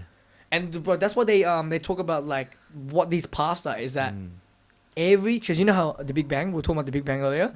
So if we go through an inflation period, everything was at one point. You know Roger Penrose? He's one of the guys who won the Nobel Prize. His theory is that the Big Bang is the end of another universe, and it's like cyclical. That's cool. Bro. It's a cycle, huh? It's a cosmic cycle. The cosmic cycle, that makes sense. Bro, right? So like it's a cosmic cycle, and the Big Bang is just the ending of a universe, and then it starts out one, and it just keeps repeating itself. And then why did I bring that up? I had a point, and I got really lost into that for a second. So I was talking about Roger Penrose and Big Bang and inflation. Oh. So inflation. So during the inflation period, right? So at the start, all particles were right next to each other. To make something quantumly entangled, you affect them at a quantum level when particles are like close to each other or something. So if that's the case, since we all started something small, wouldn't it mean all the particles were already close to each other? And what Stephen Greer says is that during the inflation period, all these particles are quantumly entangled to each other, and that's why these ships can go shoop, shoop, shoop, shoop, shoop, because everything is connected to each other. So it doesn't matter how much distance is between them, all these particles are quantumly entangled. Every point in space and time is quantumly entangled to each other. So they can stabilize it? So they can know. So you can go to any space and point in time, no matter how big the inflation has gone, because every point in space and time is quantumly entangled. They're already entangled. So you can go through these entangled wormholes. Yeah. Oh, you can build a Stargate. They can program the Stargate to go to... Yeah, any point. X, A, B, C, Z because coordinate. Because every coordinate is quantumly entangled with each other already anyway. That's Stargates. Yeah, because it's of a the fucking wormhole, lad. Because of the inflation period. Yeah. I was like, damn. I like that explanation. That makes a lot of sense in my head. Bro, that makes a lot of sense in my head too, because based on the Big Bang Theory, we did go through a period of inflation. Bro, this is facts, bro.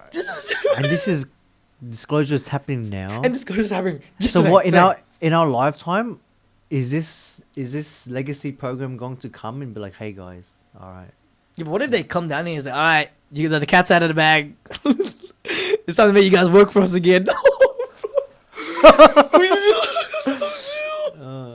not a job as a janitor on the space. No, man, dude, I was pimping before. I want to go back to the before. But even if you were a janitor on a spaceship, I reckon you'd run amok. Just to have fun. Like, you'd be... pimping aliens. Yeah. You'd be in and out of there. So, how you doing?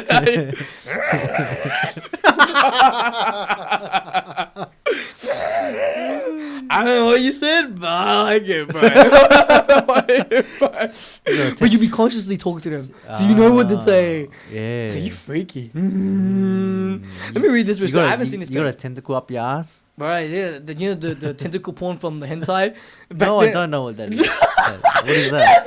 I've never seen that shit before, bro. Dude, they used to talk about that stuff all the time on the... So, you know when you scroll for PH and you say like, what the fuck? I'm like, what's this? People watch this stuff? You know, dude, I'm like, damn. You know, it's always got like a million views. Yeah, it's always, but you know, there's something for everyone. Yeah, right, you know what I mean? There's someone for everyone and there's something for everyone. I like aliens. No, if they look like Gamora, you would go there. Why, true? Bro, skin color is just skin color, man. Dude, come on, man. Hey, but going back to this. Yeah. Some other facts here. Because Skinwalker, it's an investigation, but they're also civilian level. Yeah, exactly. Look, you don't know. This explains a lot of... Even you're not Skinwalker around people getting sick and shit. This explains it. Look, like the further... you're closer to the craft, to the technology, you experience time dilation. You get a bit further out, people start experiencing internal organ damage, changes the brain. And then you get further out, you get like burns and stuff. Yeah. Which is all the reported... So you know the burns? Effect. Do you remember that Travis Walton guy I was talking about? The guy who got abducted by the UFO and then he got brought back and he got healed. Right. So there was a guy in the car who because the craft was so close to them, right? Yeah. But they're in the car. And they were in the car. Yeah. But then the guy who had the door open closest to the craft, he gets skin cancer because of the outer layer, bro, dude. Yeah. He gets skin cancer, and then they couldn't explain it because they were at that first layer. So gamma rays are the most dangerous. They're like tiny, super energetic bullets that penetrate flesh, destroy blood and cells, and disrupt the genetic code of DNA. Howell's theory explains why some people reported missing time. As you approach such a craft, you begin to experience time closer to how it experienced in the bubble. This could also alter witnesses' perception of the size of the craft. The craft that looks small from a distance at first glance may actually be quite large up close. Wow. Hey, let me tell you even something crazy, right? So going into that, you know, Stephen Greer says some of these spacecraft, when you look at it from the outside, it's small, but when you go inside, it's gigantic, like a football field. Yeah, that's wild. Because it's distorting space and time, and bro, dude. Space and time, right, dude? Let me put that clip up. That's wild, bro. That is so, dude. It's so wild, man. That's wild that they're like a football field. There was another. That's so advanced. Maybe I can't remember if it was one or two of the whistleblowers that spoke about this. They spoke about, or maybe it was you talking about it. But when they got into the craft, the inside of the craft seemed almost infinite. Yep, that was one of my. I was representing a whistleblower who is not ready to be unmasked yet. He still doesn't want to be known publicly. But yes, because you have a dimensional space shift as well. So an object that looks 30 feet across, you go in, and it was so big, you could, if you'd thrown a football, you couldn't hit the other side of it. Yeah, because it was small on the outside. When you walk in, it looks infinitely big. So like I said, these things like they manipulate space and time in a way where we can't even comprehend, bro. Yeah. And like I said, like I just want a little bit of a piece of the pie. I just want some of the tech. It's like incorporated for the planet, man. Come on, bro. And like, that's what I'm saying. I'm beyond saying, are they real, dude? Yeah. They're fucking real. We got secret programs, reverse engineering them, and like Lou says, right? He's like, there's two type of people who soak in this information. They slowly understand. They're very slow drip. They're like, I gotta get the information, but they don't. It doesn't hit them. And there's this touch, and until like maybe 5-10 years later or something, and then it clicks. And then there's a second type of category of people. Me and you. We instantly like, oh my god, this is destroying my paradigm. My life is a lie. It's like, oh my god, I don't know how to feel about this. This is crazy. How are we not talking about this? There's two type of people. That and slow drip people. I think most of the planet are the slow drip people. Yeah. Right? Because like, you know, they can't see where this is going to take us. Have you seen Futurama, the show? Yeah. That's where we're headed. Yeah. That's where we're headed, man. Dude. Alright, before we wrap this up, bro, because we've almost done 3 hours, man. Whoa. I told you time flies. Bro, I told you time. Bro, it's a spaceship. I told you it's a spaceship, man, dude. How crazy. How crazy, dude. Time just fucking flies in here, bro. Holy shit, right? Look, so let's close this up. Okay. So remember I was telling you, when I was reading the files, it says how... It's Hal's reports. It's Hal's investigation and it's Hal's work. Yeah. But the wildest thing about what Hal says is... So he maps out the moon the most, right?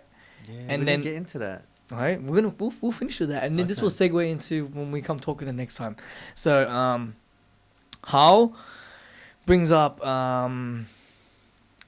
he tells that Chris Bledsoe guy, the guy who's been invited to NASA or whatever and all, it's like, dude, he even says there's a room in the Florida NASA.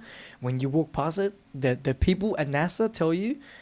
Actually, I can show that. I'll just tell the story. No, you got footage? Show it. I got footage, I got footage. He tells you that the people, the staff tell you when you walk past it, sing a song in your head because the things inside this black box will be reading your mind. Okay, so fast forward to when you were going through the security doors at Cape Canaveral at NASA. There was a black glass building that you pass. It was like a hut, like a guard shack. A guard shack. Right beside this fence. You know, you got mission control and a fence around it. Mm-hmm. You got fences within fences. Right. When you get to the main building where the launch is going on, right, they had razor wire and a barbed wire fence, about 10 foot high all the way around that thing, with guards standing there with machine guns. And to go through that gate, you got to walk by this guard shack, and it's about 8 by 8 black. The middle's black and the windows are black. You can't see in it at all. But it was like when you walk by that building, they can read your thoughts. Never told me who they or what they or how they. He just said they can read your thoughts, so just sing a song. And that's where I first heard about it. This was... That's scary. I hate that. Bro, inside the NASA facility. What? Inside the NASA facility? I'm like, what are we talking about here? Yeah. So they tell you casually, like, hey man, just when you cross this aisle, just sing a song in your head. I'm like, well, what are you fucking? Who's they, them? Fuck it. Bro, what the fuck, bro? Dude, you need to watch this full. Yeah. This full one, bro. This is a fat one. You need to have more time to do stuff. I know, right? So, look, let's segue and wrap this up. In so Hal, he maps up the moon, right? And you know when they went to the look, apparently people don't think we went to the moon, but now there's more people saying we did go to the moon. Like even Elon said I think Elon said we went to the moon. So there's a lot going on right now. So if Elon said we went to the moon, I might believe it. So they said during the space shuttle flight around the moon, they cut off the radio, bro, because the radio was they were doing live radio, right? And then the one of the astronauts is saying, they're following us, and then they cut the line. So they're following us, bro, on the moon. And then Hal tells Chris, he's like, don't you think it's funny that we're one of the only planets that have a solar eclipse? And I'm like, what? We are?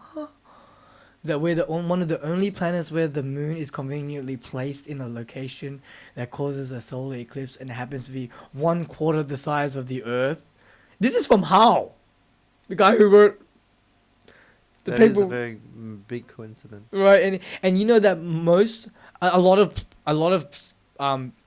lot of solar systems, I think I can't remember. I'm not sure if it's fully true. I googled it, and then they're not really sure themselves. Most stars are binary systems. There's 2 stars, and we're like one of the rare ones that have 1 star. So there's that too. Our solar system is very unique. Our moon is very unique, and he says, in the moon when they went there, and they were shooting the shots around it, they said there were buildings on the backside of the moon. Dark side of the moon? The dark side of the moon. Yeah. And this is from Hal's mouth. Right? And he said the buildings were ancient, very old, mushroom-shaped. Mushroom-shaped buildings. Oh. But I'll put the clip up. Fascinating. And I'll tell you something else Hal told me. Serious as all get out. Was Hal mapped the moon. He wrote the book on occultation grazing. I don't know how you say that word, occultation grazing. In other words, he wrote many books on the moon. Okay. So he mapped the moon. He mapped the landing spot for the Apollo mission. He said, you got to land here. And he drew out the coordinates. That's what Hal did. He studied the moon more than anybody in the world. He's the expert on the moon. So we were talking one night, out watching the stars, and I'm like, Hal, I said, is there really something on the backside of the moon? He looked at me and he said, there are buildings up there, big ones, and we didn't build them. And they're ancient. Ancient. So help me, that's what he told me. And I didn't ask any more questions, but he wouldn't answer. But he told me that. He said, there are structures up there that we did not build, and they're very old. Wow. This coming from the world's expert on the moon. Did you ask him if the moon landing was real? I never did. But he says it was. Yeah. So I believed him. Wow. He had his technology is still on the moon that he put up there. Something for lasers to shoot off of, and there's stuff up there, scientific equipment that he was responsible for putting up there. Didn't he say the buildings look like mushrooms? Some of them. I thought that was really weird. Some ancient buildings that look like mushrooms on the dark side of the moon. Yeah, that's what he said. I said, Tim,